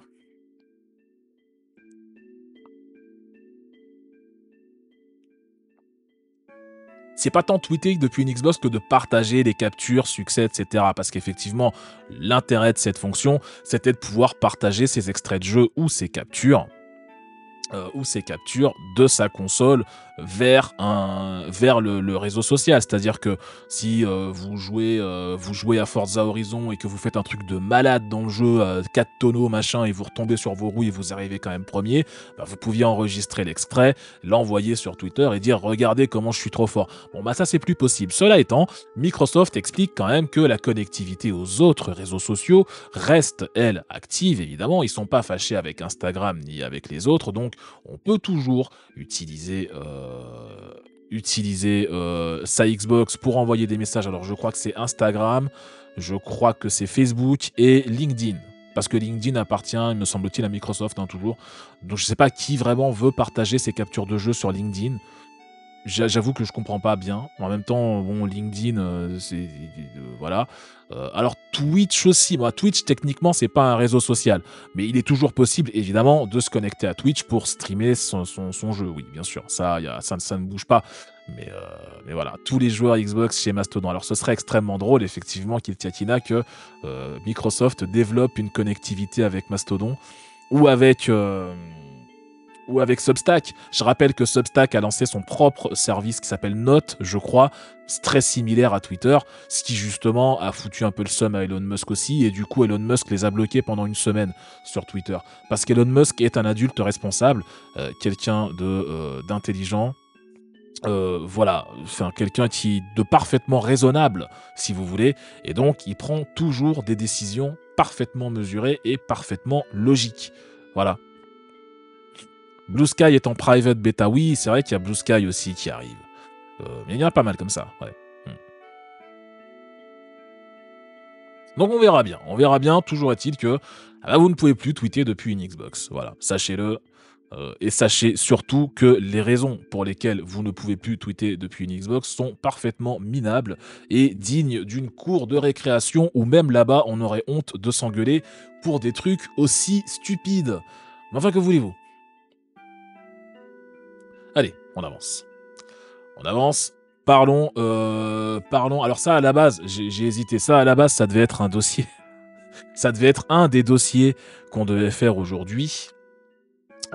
Pour les fameux dossiers d'après la pause, justement. Mais l'actualité étant ce qu'elle est, j'ai dû remplacer en dernière minute, enfin que dis-je, en dernière seconde, ce dossier par un autre qu'on va voir juste après. Et du coup, ça, on va le traiter en news, mais vous allez voir, c'est une news un tout petit poil plus consistante que les autres, parce que voilà, j'avais préparé un peu plus de choses à dire, moi, que voulez-vous. Alors qu'est-ce qui s'est passé? Qu'est-ce que c'est que ce truc? Que se passe-t-il? Il se passe que ces derniers jours, pas mal d'utilisateurs de Reddit ont rapporté qu'ils avaient eu des problèmes avec leur CPU, notamment leur Ryzen 7000, qui a cramé tout seul dans le socket de la carte mère et qui depuis ne fonctionne plus. Alors, Revenons un petit peu avant ce genre de message sur Reddit et parlons du fait que Der Bauer, qui est cité ici, le youtubeur allemand, avait déjà fait une vidéo chez Asus, de qui il est très proche. Il avait fait une vidéo chez Asus où il racontait les quelques jours qu'il avait passé là-bas et où il avait passé du temps à overclocker des CPU, à regarder un petit peu comment ils se comportaient quand on montait quand on montait les tensions, quand on montait les fréquences, etc. Pour voir jusqu'où ils pouvaient aller. Voilà, ils font régulièrement ça dans le monde du hardware. Sauf que dans le cas du Ryzen 7000 qu'il a testé ce jour-là, eh ben, le CPU a cramé. Il a cramé, il savait déjà pourquoi à l'époque, il savait que c'était parce qu'il avait mis une tension trop élevée sur le CPU et que le CPU n'a pas supporté. Voilà, un peu du stress test, effectivement. Le CPU n'a pas supporté et il s'est dit c'est quand même étrange que la carte mère est autorisée que j'envoie autant de tension dans le CPU alors qu'a priori il n'était pas capable de le supporter en théorie. Le BIOS, même un BIOS débloqué, même avec toutes les fonctions d'overclocking, le BIOS aurait dû me dire fais gaffe, la tension que tu es en train d'utiliser, elle est trop élevée et tu risques d'endommager ton CPU. La carte mère n'a pas dit ça et du coup, eh ben, il a endommagé son CPU. Bon, ça, c'était le mois dernier, hein, si je me rappelle bien, quand est-ce qu'on avait parlé de ça? Il y a quelques émissions. C'était soit au début du mois, soit le mois dernier, où Der Bauer avait cramé un CPU comme ça. Il en avait fait une vidéo, on en avait parlé. Depuis, pas tellement de nouvelles. AMD qui avait dit ouh là là, ballot ça. Oh là là, t'as pas fait gaffe. Bref, on en rigolait tous. Sauf que depuis, il y a de plus en plus d'utilisateurs de Ryzen 7000 X3D spécifiquement qui rapportent que leur CPU a eux aussi, il a cramé dans le socket. Et dans certains cas, le CPU, il a tellement cramé dans le socket qu'il a également cramé le socket. Alors, je ne sais pas si on a de photos là, mais vous voyez qu'on a ici, ça c'est une vidéo d'Herbauer qui a fait une autre vidéo, hein, où on voit un peu les dégâts causés. Il y a quelque chose d'intéressant à noter sur ces dégâts au niveau du CPU, et qui ont été notés par les utilisateurs de Reddit, c'est que premièrement, à chaque fois qu'un utilisateur rapportait les dégâts et prenait une photo du CPU, on constatait que les dégâts visibles sur la partie broche, entre guillemets, la partie contacteur du CPU étaient systématiquement au même endroit. Déjà, premièrement, sur tous les modèles montrés. La deuxième chose, c'est qu'on constatait que alors la carte mère avait également, elle aussi, des dégâts au même endroit, ce qui veut dire que les gens à qui ça arrivait avaient non seulement un CPU qui cramait, mais une carte mère qui devenait, elle aussi, inutilisable. Ça, c'est la première chose. La deuxième chose dont ils se sont rendus compte, c'est que le point commun qu'avaient tous ces utilisateurs avec leur CPU qui cramait, c'est qu'ils avaient tous une carte mère de marque Asus. Du coup, eh ben Asus dans la sauce. Comme par hasard, Asus, c'est également la marque de la carte mère que Der Bauer avait utilisée un mois auparavant pour accidentellement cramer un Ryzen 7000. Et du coup, forcément, tout le monde a commencé à regarder Asus un peu bizarrement en disant « Oh, dites, vous faites quoi là les amis? Pourquoi est-ce que nos CPU crament comme ça? Qu'est-ce que vous foutez ?» Du coup, il y a eu quelques déclarations qui ont été faites dans la foulée. AMD a réagi dans un premier temps pour expliquer « Nous sommes au courant d'un nombre limité de... » Alors là, je cite directement AMD, qui dit « Nous sommes au courant d'un nombre limité de rapports en ligne parlant d'une tension excessive lors de l'overclocking qui peut endommager la carte mère et le CPU. Nous enquêtons sur cette situation avec nos partenaires pour nous assurer que les tensions appliquées au Ryzen 7000 X3D par les cartes mères soient dans les normes. Quiconque a vu son CPU touché par ce problème doit contacter le service client d'AMD. » Donc évidemment, même si on peut imaginer qu'a priori ce genre de problème peut être dû à une mauvaise manipulation de la part de l'utilisateur, puisque selon ce que dit Nvidia, il faut overclocker le CPU et mal s'y prendre pour arriver à ce genre de résultat. Le problème, c'est que sur une carte mère bien faite, même si vous vous y prenez mal au moment d'overclocker votre CPU en 2023, même si vous faites de la merde et que vous tapez n'importe quoi dans le BIOS, vous n'êtes pas censé cramer votre matériel. Il doit y avoir des protections en place dans le BIOS qui vous disent la tension que tu as mis là, elle a aucun sens, la fréquence que tu as mis là, elle a aucun sens. Donc soit il reset aux paramètres par défaut, soit il refuse carrément de redémarrer avec les réglages qui ont été mis en disant c'est dangereux, tu vas faire une connerie. Les cartes mères d'Asus ne le faisaient pas. Du coup, AMD a expliqué dans la foulée qu'ils allaient commencer à travailler avec les constructeurs partenaires pour forcer un petit peu ce genre de limitation dans les BIOS, donc l'UEFI, on appelle ça maintenant des cartes mères, Et donc, il y a déjà certains fabricants de cartes mères qui vont mettre leur BIOS à jour spécifiquement pour ces Ryzen 7000 X3D pour s'assurer que les cartes mères n'envoient pas des tensions dégueulasses au CPU et les fassent cramer. Alors, est-ce que ça concerne une série de cartes mères Asus en particulier? Pas que je sache. Kiltiakina, ça n'a pas été indiqué dans l'article. Visiblement, ça concerne les cartes mères Asus, mais pas nécessairement un modèle en particulier. En fait, c'est logique parce que c'est plus un problème de BIOS que de carte mère. Et généralement, même si le BIOS s'adapte à la carte mère en question, mais en général, Asus fait un BIOS, enfin un UEFI, et après il l'adapte en fonction des différentes cartes mères. Mais voilà, c'est plus un problème de BIOS que de carte mère elle-même. Le BIOS envoie les tensions sans se poser de questions et ne se dit pas à un moment donné qu'il faudrait peut-être vérifier que la tension soit pas trop élevée. Et donc, du coup, c'est un problème, heureusement, d'une certaine manière, qui se règle simplement en flashant le BIOS. Et du coup, Asus a déjà commencé à mettre à jour, enfin en tout cas à publier les mises à jour des BIOS de ses cartes mères pour éviter que ce problème ne se produise.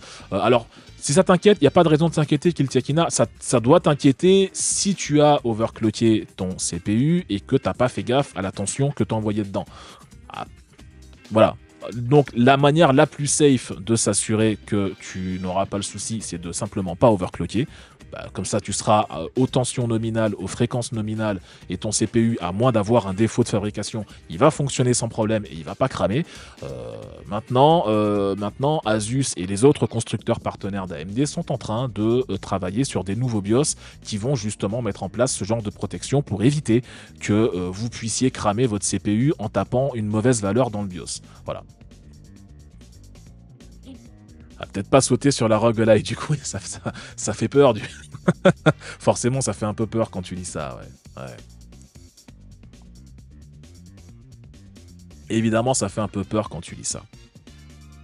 Toujours est-il que voilà, AMD a réagi, Asus a évidemment réagi aussi pour expliquer qu'ils travaillaient sur un nouveau BIOS pour justement le sortir au plus vite, pour éviter que tout le monde crame son CPU à 800 balles. Ce serait, je veux dire, ce serait dommage.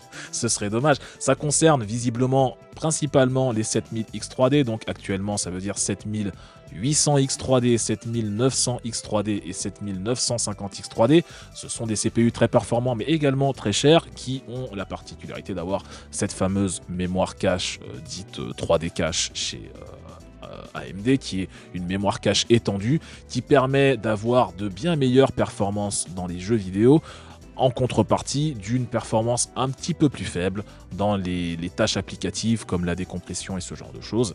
Donc ce sont des CPU qui sont très très fortement tournés vers les joueurs, vers le jeu vidéo, et que les joueurs peuvent eux-mêmes être tentés d'overclocker parce que tant qu'à faire, autant essayer d'avoir quelques perfs en plus. Et surtout, les tests d'overclocking qui ont été faits par la presse ont montré que sur ces CPU-là qui ont by design, qui ont de fait des performances un peu plus basses dans l'applicatif, tu pouvais récupérer ces performances perdues si tu overclockais. Donc tu pouvais essentiellement avoir un CPU qui avait d'excellentes perfs en jeu et des perfs nominales en applicatif si tu l'overclockais. Donc il y a des gens qui ont acheté ces CPU en se disant je vais l'overclocker, comme ça j'aurai le meilleur des deux mondes, un petit peu, un 3D cache étendu et de bonnes fréquences.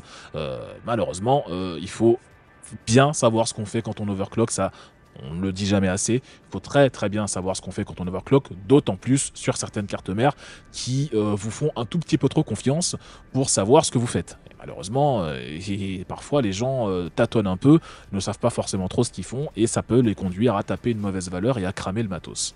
Donc gaffe quand même. Alors le 5800 X3D, c'est justement la particularité. Le 5800 X3D, il n'était pas spécialement overclockable. Je crois même qu'il était verrouillé à ce niveau-là. C'est pas le cas des 7000 X3D justement. AMD a fait en sorte que tu puisses les overclocker. En tout cas, les cartes mères compatibles ont ce qu'il faut pour les overclocker. Du coup, les gens les achètent en se disant je vais overclocker. Sauf que, gaffe, là, moi, ce que je vous recommanderais si vous n'avez pas encore mis à jour et qu'en plus vous avez une carte mère Asus, c'est de ne pas overclocker pour le moment, d'attendre d'avoir mis l'UEFI à jour, et là, vous pourrez commencer à tâtonner, et a priori, la carte mère vous mettra un stop si vous essayez d'aller trop loin dans les valeurs. Elle est censée le faire, mais là, visiblement, elle ne le faisait pas. C'est également l'occasion pour moi de vous rappeler un truc essentiel, vraiment essentiel, c'est de parce que vous allez probablement devoir mettre à jour votre carte mère si vous êtes concerné. Et de toute manière, la bonne pratique, c'est que même si vous l'êtes pas, c'est toujours pas mal de garder un minimum à jour l'UEFI de sa carte mère. On sait jamais, surtout si vous changez de matos une fois de temps en temps, de GPU, de CPU, de RAM, c'est toujours pas mal de tenir un petit peu à jour l'UEFI de sa carte mère. Mais ça me permet de vous rappeler qu'il ne faut jamais, jamais, jamais mettre à jour l'UEFI de la carte mère, ni même autant que possible d'aucun composant, depuis Windows. Parce que Windows, c'est un programme qui a plein de qualités, il a aussi plein de défauts, ça lui arrive de planter, ça lui arrive de friser, ça lui arrive de faire des conneries. Avoir Windows qui plante quand vous installez VLC, c'est pas très grave, vous effacez le dossier, vous recommencez. Avoir Windows qui plante quand vous mettez à jour l'UEFI et que vous flashez l'UEFI de votre carte mère, ça veut dire que potentiellement votre carte mère, elle est foutue. Et si votre carte mère, elle est foutue, votre PC, il est aussi bon que mort. Il pourrait aussi bien être mort. Donc, toujours utiliser l'outil qui est fourni dans le BIOS, dans l'UEFI de la carte mère pour mettre à jour. Jamais faire ça depuis Windows, même si je sais que des gigabytes, je sais que même des Asus ou des MSI vont vous sortir des applications, des points exe sous Windows qui vous disent t'inquiète frère, mais non frérot, ça va pas cramer ta carte mère. En théorie, non. En pratique, si Windows a le moindre problème à ce moment-là, ou si, au pif, hein, s'il décide de redémarrer parce qu'il a des mises à jour, pendant que vous êtes en train de flasher le BIOS, eh ben c'est terminé. Voilà. Donc méfiance.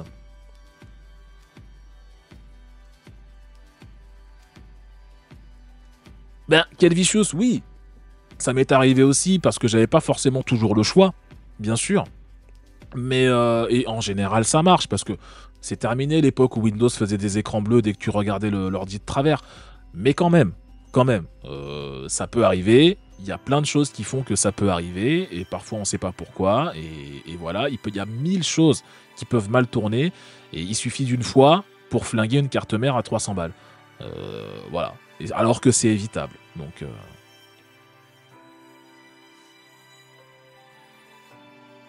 certaines Asus peuvent flasher le BIOS sans booter pour réparer. Oui, tu as des cartes mères qui ont un bouton flash derrière avec un port USB spécifique qui va être lu même quand la carte mère, même quand le PC n'est pas allumé, pour pouvoir flasher le BIOS automatiquement. Ça, c'est pratique.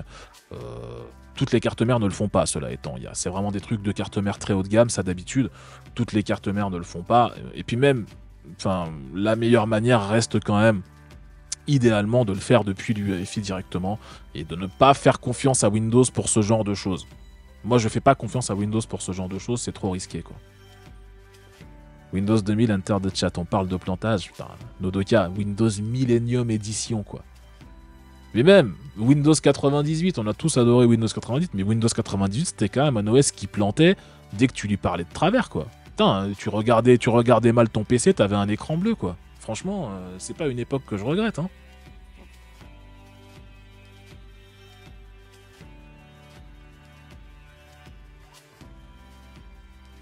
Ton Win 98 plantait toutes les 2 heures. Mais je suis même pas surpris.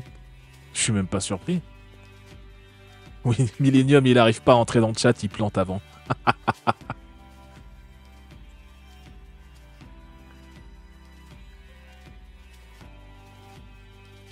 Donc voilà, c'est fini cette époque de Windows XP, Windows 98 qui faisait des écrans bleus dès qu'ils étaient de mauvaise humeur. Aujourd'hui, ça va bien mieux, mais ça arrive toujours. Donc c'est important de le rappeler. Fais gaffe. Fais gaffe, voilà, allez, avançons un petit peu, on a encore pas mal de trucs à dire avant de passer au dossier, avant de passer au gros dossier.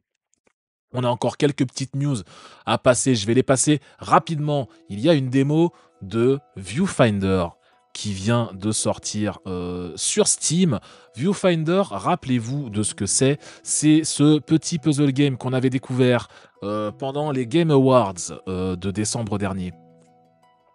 Petit puzzle game qui joue sur les perspectives pour progresser. Je pense qu'on peut aller voir la page Steam plutôt que de lire Eurogamer, non? On pourrait peut-être même se mettre le trailer, mais on l'a déjà vu. Eurogamer ne met pas de lien vers la page Steam. Si, quand même, il m'aurait déçu. Il m'aurait déçu. Voilà. S'il te plaît. Voilà, Viewfinder, petit FPS, petit puzzle game qui joue sur les perspectives, vous voyez, pour vous permettre de progresser dans les niveaux. Donc avec ce genre d'énigmes à régler, ces petits trucs sympas, ça a l'air super cool. On avait découvert ça via un trailer lors des Game Awards il y a seulement quelques mois. Une démo vient de sortir sur Steam. Si vous êtes curieux d'essayer ça, j'ai personnellement pas encore eu le temps de la lancer. Je ferai très probablement ça ce soir. Mais voilà, si jamais vous êtes aussi curieux que moi d'essayer le jeu, c'est désormais possible. Gotos y a probablement joué, je sais pas du tout ça pour le coup. Je sais pas, peut-être. Dans tous les cas, voilà, une démo est disponible. Je rappelle quand même que Viewfinder doit sortir cette année. On n'a pas encore de date exacte, mais il doit sortir avant la fin de l'année 2023 sur PC et sur PS5. Donc voilà. Réfléchir et jouer sont incompatibles pour toi. Devant ce genre de jeu, ton cerveau fait un tour sur lui-même. Oh, moi, je pense que ça peut être cool. Hein. Franchement, j'ai très hâte de l'essayer. Ouais, très hâte. On fera peut-être un... On est quoi là? On est mercredi, donc c'est pas tellement... Oh, remarquez, on peut faire un stream découverte pour vendredi hein, sur Viewfinder. Je sais pas encore ce qu'on va streamer vendredi. Ça pourrait très bien être la démo de Viewfinder, hein, pourquoi pas. Hein. Ouais. On fera peut-être un stream découverte là-dessus vendredi. Je verrai. Si je trouve rien d'autre à vous montrer vendredi, il y aura peut-être ça. Alors justement, oui, Brassica, moi, Viewfinder, quand j'ai vu les images, ça m'a quand même pas mal rappelé des jeux comme Superliminal, qui est lui aussi un jeu, alors un puzzle game un peu narratif, qui joue énormément sur les perspectives pour la progression. Très bon, hein, Superliminal, si vous voulez l'essayer. C'est pas Portal non plus, mais vraiment pas mal foutu. Gorogoa, un peu de ça aussi, avec les photos, manifestement. J'ai pas joué à Gorogoa, mais oui, il y a visiblement un petit peu de ça aussi. Mais voilà. Ça sort cette année sur PS5 et sur Steam. On y jouera peut-être vendredi. Si je ne trouve pas d'autres jeux à vous montrer pour la découverte. Et puisqu'on parle de démo, figurez-vous que la fameuse démo de Street Fighter 6 vient d'arriver aujourd'hui même sur Steam et sur Xbox Series S et Series X. C'était les plateformes qui manquaient. Là aussi, même pour les démos, Sony arrive à choper des exclusivités. Et la démo de Street Fighter 6 était jusqu'à maintenant exclusive à la PS4 et à la PS5. Ce n'est désormais plus le cas. Vous pouvez y jouer également sur Steam et sur Xbox Series. Alors, si vous êtes curieux d'essayer le jeu, c'est désormais gratos. Hein. Vous avez dedans un aperçu des quelques modes solo qui seront disponibles dans le jeu, notamment un aperçu du mode World Tour, un aperçu du versus, de quelques trucs comme ça, de l'extreme battle et de ce genre de choses. Il n'y a pas de online dans le jeu, il n'y a que 2 personnages jouables pour le moment qui sont Luke et Ryu, en plus du personnage que vous pouvez créer vous-même pour le mode World Tour, mais qui restera cantonné au mode World Tour. C'est à mon boule que tu vas faire un World Tour, mais Thomas, mais enfin, mais monsieur, mais payez-moi d'abord un verre, enfin.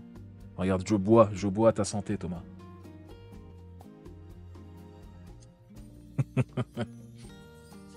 Donc voilà, si jamais vous êtes curieux de voir ce qu'il y a dedans, écoutez, c'est dispo sur PC. Si vous n'avez pas de PC, que vous n'avez pas de Xbox Series et qu'en plus vous n'avez pas de PlayStation, écoutez, on a déjà exploré le contenu de cette démo dans une vidéo disponible sur YouTube. Point d'exclamation YouTube dans le chat si vous voulez aller voir ça. N'hésitez pas à claquer un petit follow sur la chaîne Twitch, parce que sur la chaîne Twitch bien sûr, mais également sur la chaîne YouTube, parce que ça fait toujours plaisir. Et puis voilà. Rappelle donc que Street Fighter 6 sort le 2 juin 2023 sur PC, Xbox Series et PlayStation. C'est dans un tout petit peu plus d'un mois et je n'en peux plus d'attendre. Je vous le dis très clairement, je n'en peux plus d'attendre. Voilà, j'ai chaud, je transpire, je me réveille en sueur le matin en me disant putain, je compte les jours, je fais des traits sur les murs comme en prison, vous savez, voilà, c'est pas possible, j'en ai perdu l'appétit, je ne me lave plus, je ne sors plus, enfin voilà. Alors que tu te dépêches d'acheter un nouveau PC, ah oui Yvonne, hein, ou alors une PS5 à la limite, hein, mais ouais. Salut Taskiller.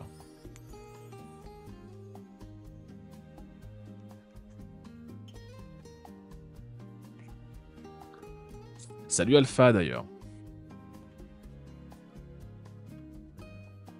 Certainement pas une PS5. Non, bah, comme je te comprends. Comme je te comprends. Oui, oui, oui, oui, oui. Bon, enfin bref, voilà. On a vu la démo de Street 6 est dispo sur Steam, si jamais vous voulez l'essayer. Il y en a pour un peu plus d'1 heure de contenu, un peu plus si vous prenez votre temps et que vous refaites beaucoup de training mode, de trucs comme ça, de tutos. Voilà, il y a de quoi voir à quoi ressemblera un petit peu le jeu final. Passons, passons au trailer. Ouh, passons au trailer. J'ai 3 petits trailers à vous montrer aujourd'hui. Le passage obligatoire par Tekken 8, c'est devenu la tradition des hot tech désormais. Hein, le petit trailer de Tekken 8, le petit trailer hebdomadaire. Ça faisait un moment qu'on n'en avait pas eu. Ça y est, il y a enfin un trailer sur Tekken 8 et c'est le meilleur perso du jeu. Voilà. C'est le meilleur perso du jeu. Mais non, mais c'est complètement avoué comme kink, hein, Thomasaurus. Hein. Ah non, non, je m'en suis jamais caché. Hein. Je ne m'en suis jamais caché. Hein. Ah non, non. En plus, oh, la robe, tout. Enfin bref, je vais vous laisser 2 petites minutes avec Lily. Hein. Je vais me mettre. Attendez, je vais mettre déjà l'image en grand. Voilà. Je vais me mettre où? Je vais me mettre ici. Oh, on est bien. On est bien. Voilà. Allez. Je vous laisse, mais allez-y, foutez-vous de moi, que voulez-vous que je vous dise, foutez-vous de moi, mais moi, j'ai Lily dans Tekken 8 et je suis content. Voilà, allez, je vous reprends dans 2 petites minutes, je coupe la musique, tac, je vous reprends dans 2 petites minutes et on commente tout ça ensemble. Je remets le son aussi, tiens, hop, allez hop.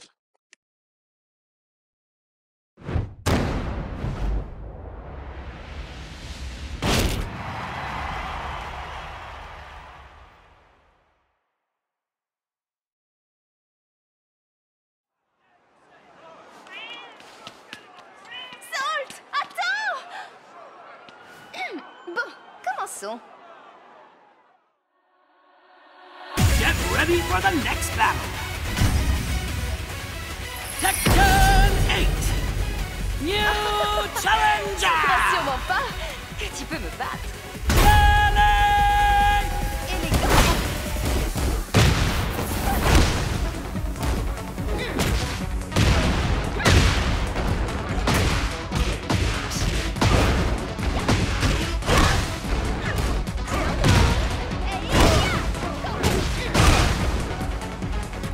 As-tu préparé une excuse pour quand tu perdras?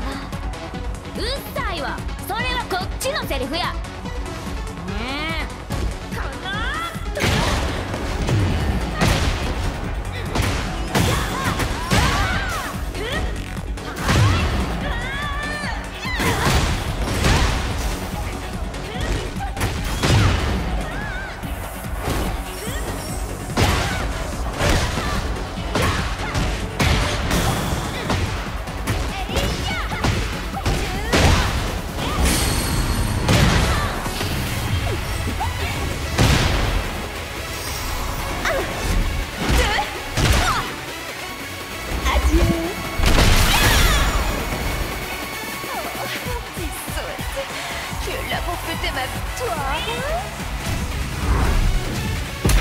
C'est vrai que c'est complètement un perso Kawaii Café.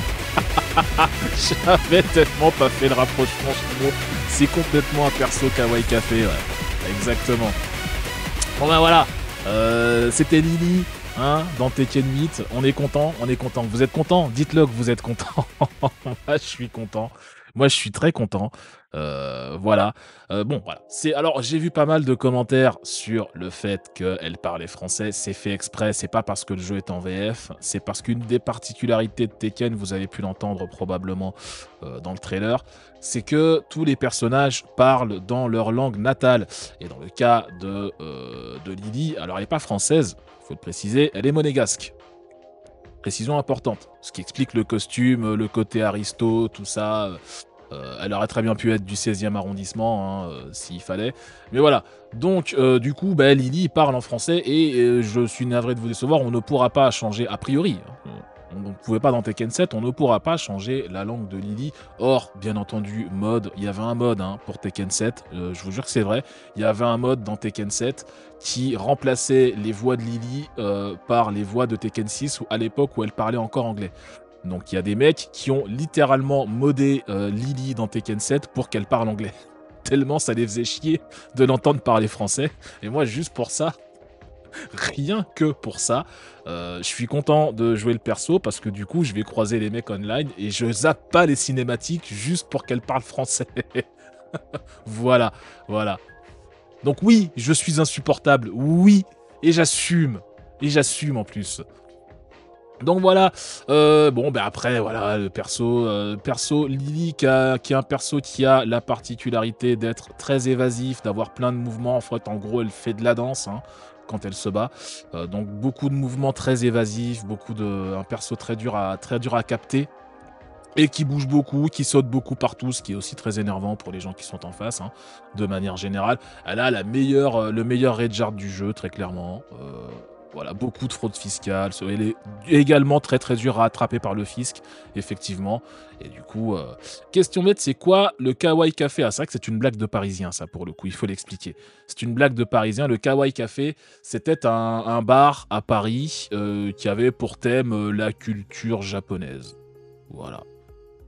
Et donc où on croisait des gens parfois déguisés, parfois voilà, un bar weeb, dit-on de manière parfaitement grossière dans le chat.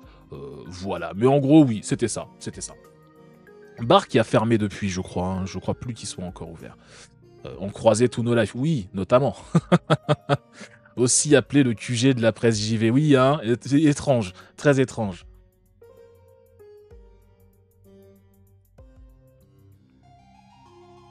Donc voilà, que dire d'autre de Lily? Bah voilà, elle est confirmée dans Tekken 8, qui n'a toujours pas de date de sortie. Je ne comprends pas ce que fout Bandai Namco. Vous allez voir qu'ils vont nous annoncer le jeu pour la semaine prochaine à ce rythme-là. On ne sait pas quand ça sort, on ne sait même pas si ça sort en 2023 ou en 2024. On ne sait pas grand-chose d'autre du jeu, pour être honnête. Bandai Namco a déjà montré pas mal de persos, a déjà montré les mécaniques principales de gameplay. On a vu... comment ils appellent ça, le hit, qui permet de courir sur son adversaire et de lui mettre des grosses patates toutes positives en bloc. On a vu pas mal de choses déjà expliquées autour du système de jeu. On ne sait pas quand il sort, on ne sait pas avec précision les plateformes qui seront disponibles. On imagine qu'il y aura du PC, de la PlayStation et des trucs comme ça on le sait, mais voilà, on a encore un certain nombre de précisions qui nous manquent à ce niveau-là.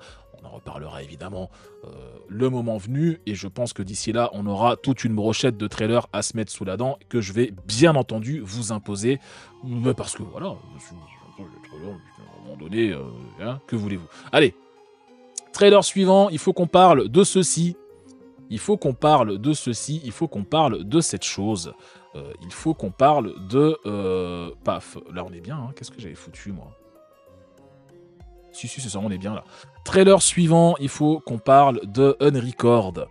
Je vous laisse avec les 2 petites minutes de trailer et je vous commente ça après. Vous l'avez probablement déjà vu ce trailer, mais il fallait qu'on le commente ensemble. Je vous montre les images et je vous récupère juste après. Hop.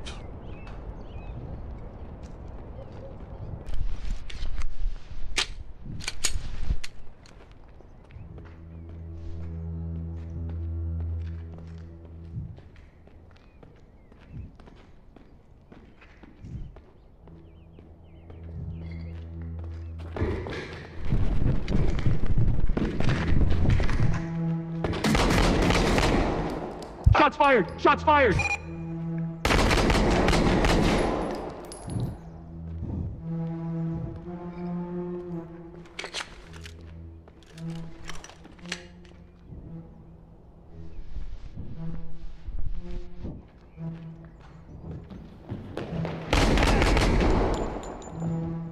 C'est violent. J'ai pas mis de disclaimer, je suis désolé, mais c'est violent. En même temps, c'est la police.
Ah, j'avais oublié la musique stressante en plus qu'ils mettent par-dessus là.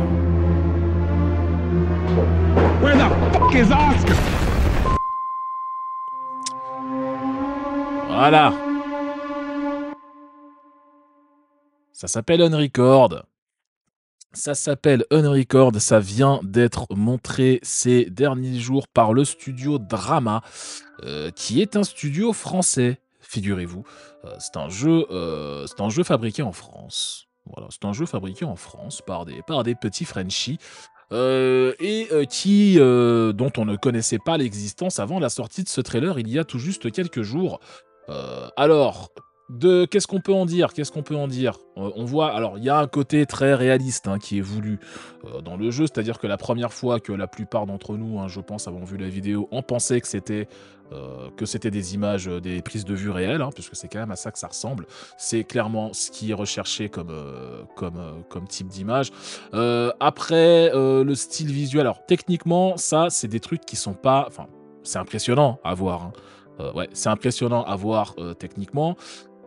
C'est vrai qu'on dirait la vraie vie, mais bon, en plein écran, c'est quand même moins impressionnant que la vidéo qu'on avait vue sur Twitter. Il faut quand même le reconnaître. Cela étant, ça utilise de l'Unreal Engine 5. Et sur Unreal Engine 5, on en avait déjà parlé, il y a pas mal de fonctions qui sont justement taillées pour ce genre de truc. Ça utilise... alors là, par contre, je sais pas si j'ai des pros de la 3D dans le chat, mais j'ai pas mal de mes potes qui bossent en 3D, qui ont commenté les images pour moi, qui m'ont dit bah, c'est simplement de la photogrammétrie. En gros, bah, tu prends des photos et tu les utilises pour recréer ta scène en 3D. Visiblement, c'est quelque chose qui est pas mal facilité par UE5.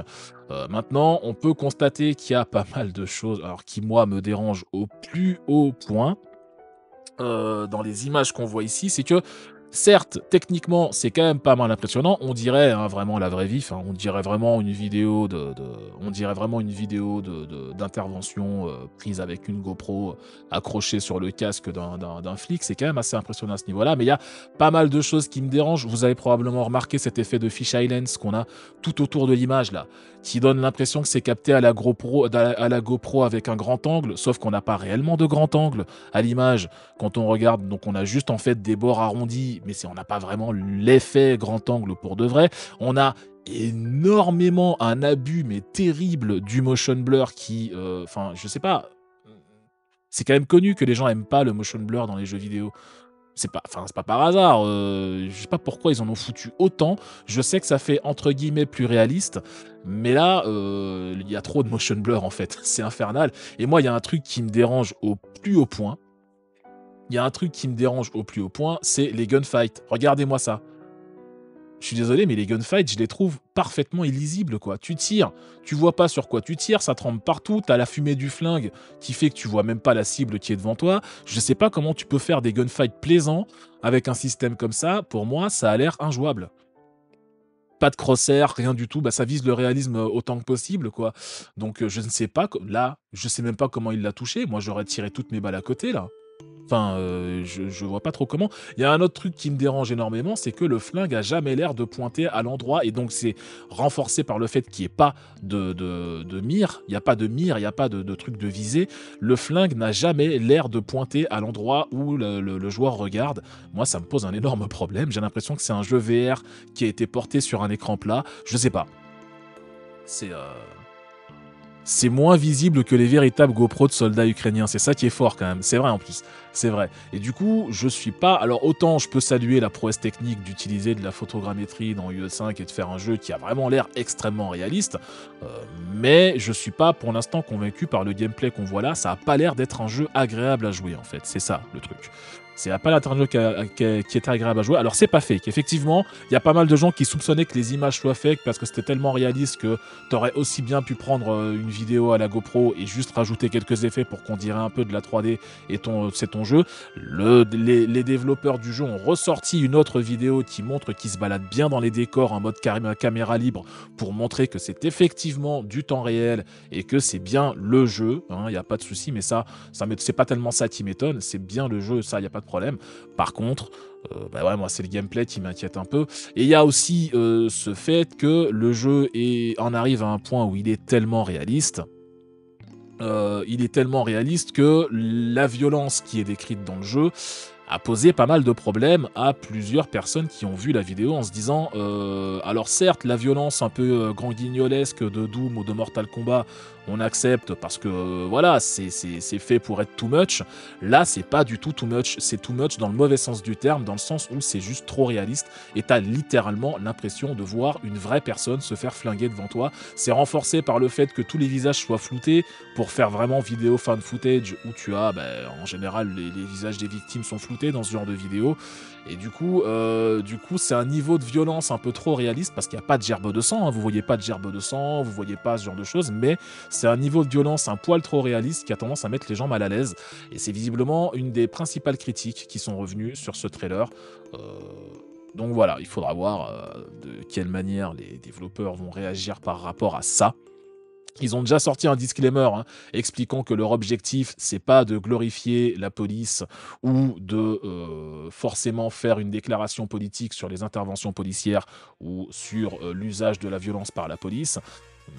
Cela dit, vous jouez quand même un flic qui va flinguer des gens en intervention, et voilà, donc on pourrait avoir ce débat à l'infini, mais même quand tu ne veux pas faire de déclaration politique avec ton jeu, tôt ou tard, tu vas dire quelque chose et les gens vont interpréter quelque chose et tu seras pas forcément maître du message qui va... Enfin, tu es maître du message qui va en sortir, mais tu vas pas forcément anticiper tout ce qui pourrait transpirer de ce que ton jeu montre. Donc...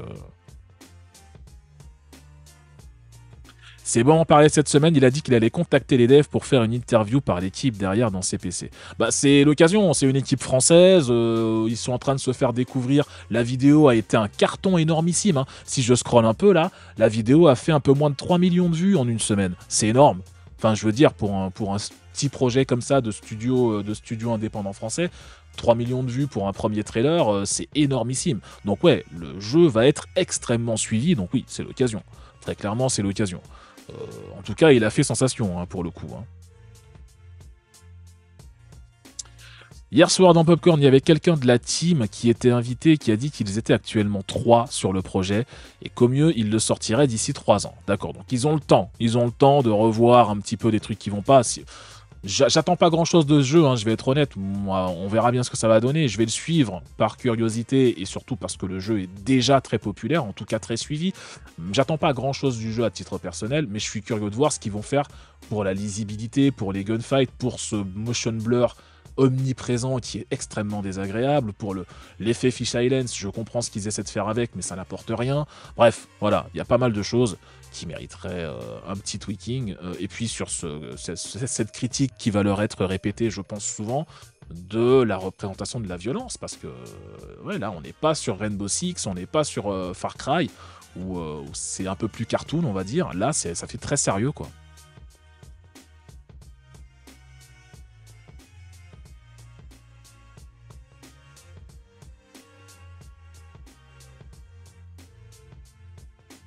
Donc voilà, à suivre, Unrecord, c'est pour l'instant on sait que ça sortira sur Steam, en tout cas le jeu est wishlistable là-bas, il a une fiche, on ne sait pas encore quelle autre plateforme pourrait être visée, on ne sait pas quand ça sort, manifestement selon les devs, pas avant 3 ans.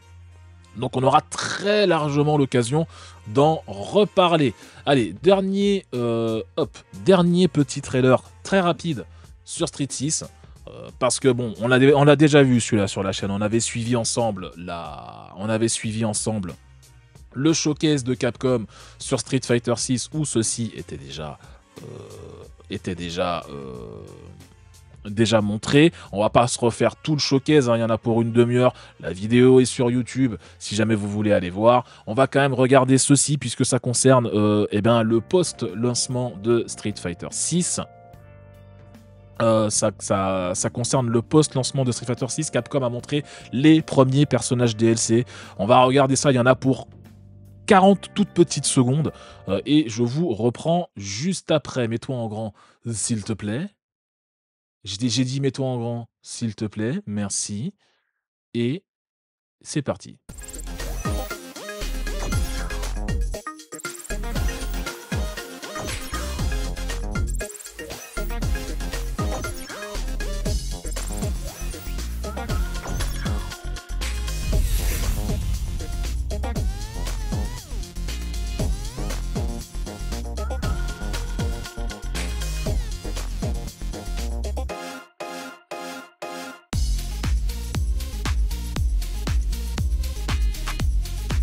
trop long d'attendre Akuma. Ouais, j'avoue, hein, il sort que dans un an, du coup. Hein.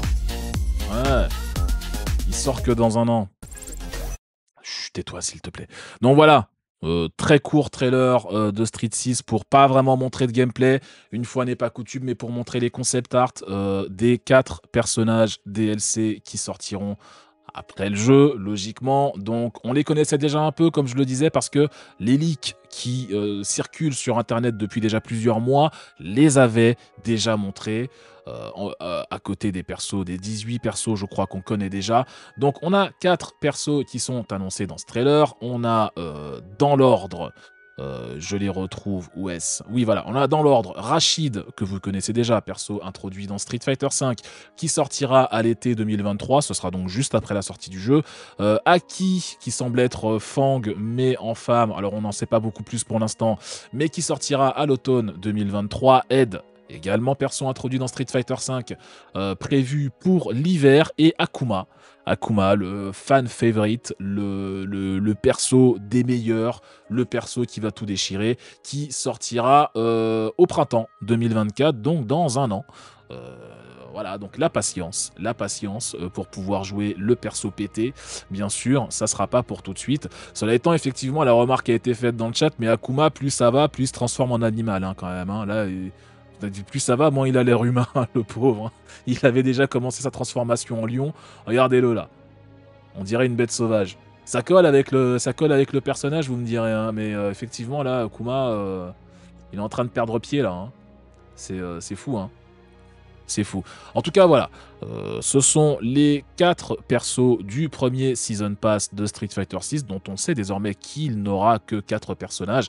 Ça fait peu, ça semble peu en tout cas, notamment par le fait que les Season Pass de Street Fighter V avaient généralement entre 5 et 6 personnages chaque année. Là, on démarre avec 4 personnages annoncés d'un coup. Voilà, il faudra voir à quel prix ça sera vendu.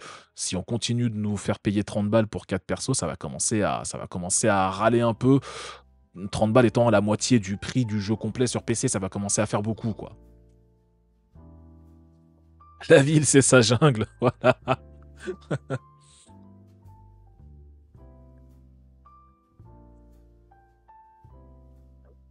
C'est fini le bon vieux temps où on débloquait des nouveaux persos en jouant au jeu. Bah évidemment, c'est-à-dire...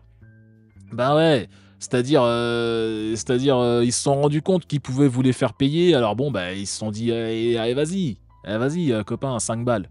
5 balles et tu peux jouer à Kuma. Allez, vas-y. Allez, sois cool. Allez, franchement. Allez, t'as pas envie de payer 5 balles là pour jouer à Akuma, tu vas devenir fort. Je te jure, tu vas devenir fort. Et fort, Akuma. Il fait des boules de feu en l'air et tout. Hein. Attention. Hein.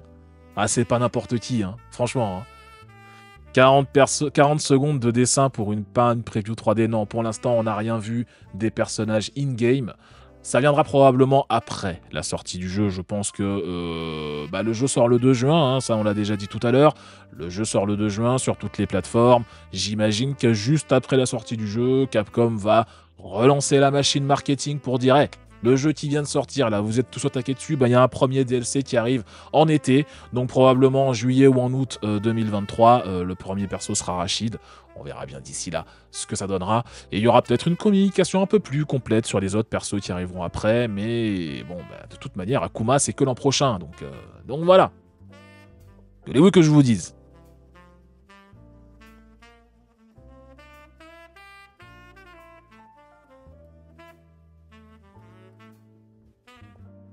Ouais, déjà, les DLC, hein, ils perdent pas le nord, hein, Dieu vomi. Hein. Ils perdent pas le nord, hein. Le jeu est pas encore sorti, qui présente déjà les DLC qui vont arriver après. Hein. Ah non, mais ça se EAise chez Capcom, c'est un truc de fou. Hein. Ouais. J'espère qu'il faudra attendre l'Evo 2024 pour avoir le premier perso de la saison 2. Ouf, pardon. En vrai, je serais pas surpris qu'ils maintiennent un rythme de 2 à 3 mois entre chaque perso, systématiquement. Et que la fin de la saison 1 signe automatiquement le début de la saison 2 avec un nouveau trailer de perso qui arrive après pour maintenir la hype, parce qu'ils ont compris un truc, je pense, c'est que le plus important, c'est de maintenir les gens accrocher au jeu en leur disant il y a toujours du nouveau contenu qui arrive, à savoir que l'arrivée d'un nouveau perso, c'est toujours aussi, dans les jeux de combat spécifiquement, l'occasion d'un nouveau patch d'équilibrage.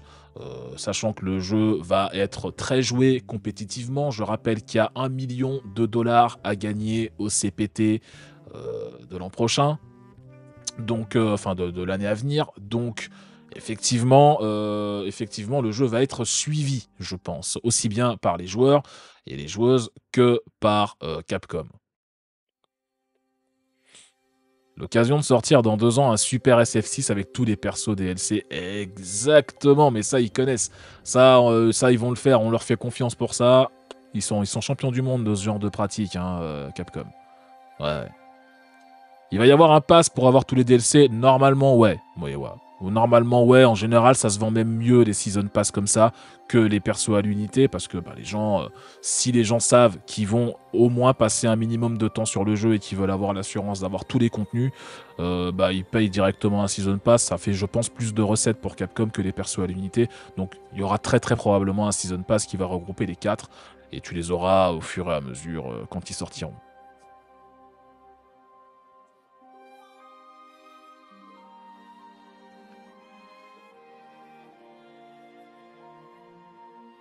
Au moins, ils font pas une Arc 6, c'est-à-dire vendre un Season Pass sans dire quel perso il y aura dedans. Effectivement, Vanilla Awards, je commence à être fatigué aussi de cette pratique qui consiste à dire faites-nous un chèque en blanc, payez maintenant les 20 ou 30 balles du Season Pass et on vous dira plus tard qu'est-ce que vous allez avoir pour votre argent.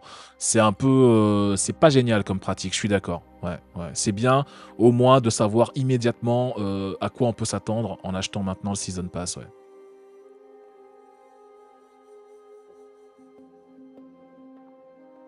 Et en plus, ouais, du coup, après, tu te chopes Bedman, quoi. Enfin, voilà. Bon, c'était les news. Restez avec nous. On n'a pas fini. On a... Combien de temps on a fait? Il est déjà 5 heures. On a passé près de 2 heures sur les news, putain, ouais. Il faut quand même que je m'entraîne à faire ça plus vite. On a passé près de 2 heures, mine de rien, sur les news. Restez avec nous, je vais me refaire un petit café, ou encore qu'à 5 heures. Si, à 5 heures, je vais me refaire un petit café, rien à foutre. Je vais me refaire un petit café, je vais me rafraîchir un peu, me chercher de l'eau, parce que ma bouteille est vide. Et on va parler de la vraie info de la semaine, de la journée, de l'année peut-être même. On va parler de Microsoft qui s'est pris un sérieux revers. Et qui voit sa tentative de rachat bloquée au Royaume-Uni pour le moment. Mais attention parce que les autres pourraient suivre. Je vous laisse en musique. Je vous reprends dans 2 toutes petites minutes. Et on parle un peu de tout ça. Vous bougez pas. Profitez-en pour aller faire un tour aux toilettes, vous rafraîchir, vous faire un petit café, un petit chocolat, un petit thé, vous prendre un truc à grignoter, c'est l'heure du goûter, hein, n'hésitez pas. Et puis on se retrouve juste après, à tout de suite.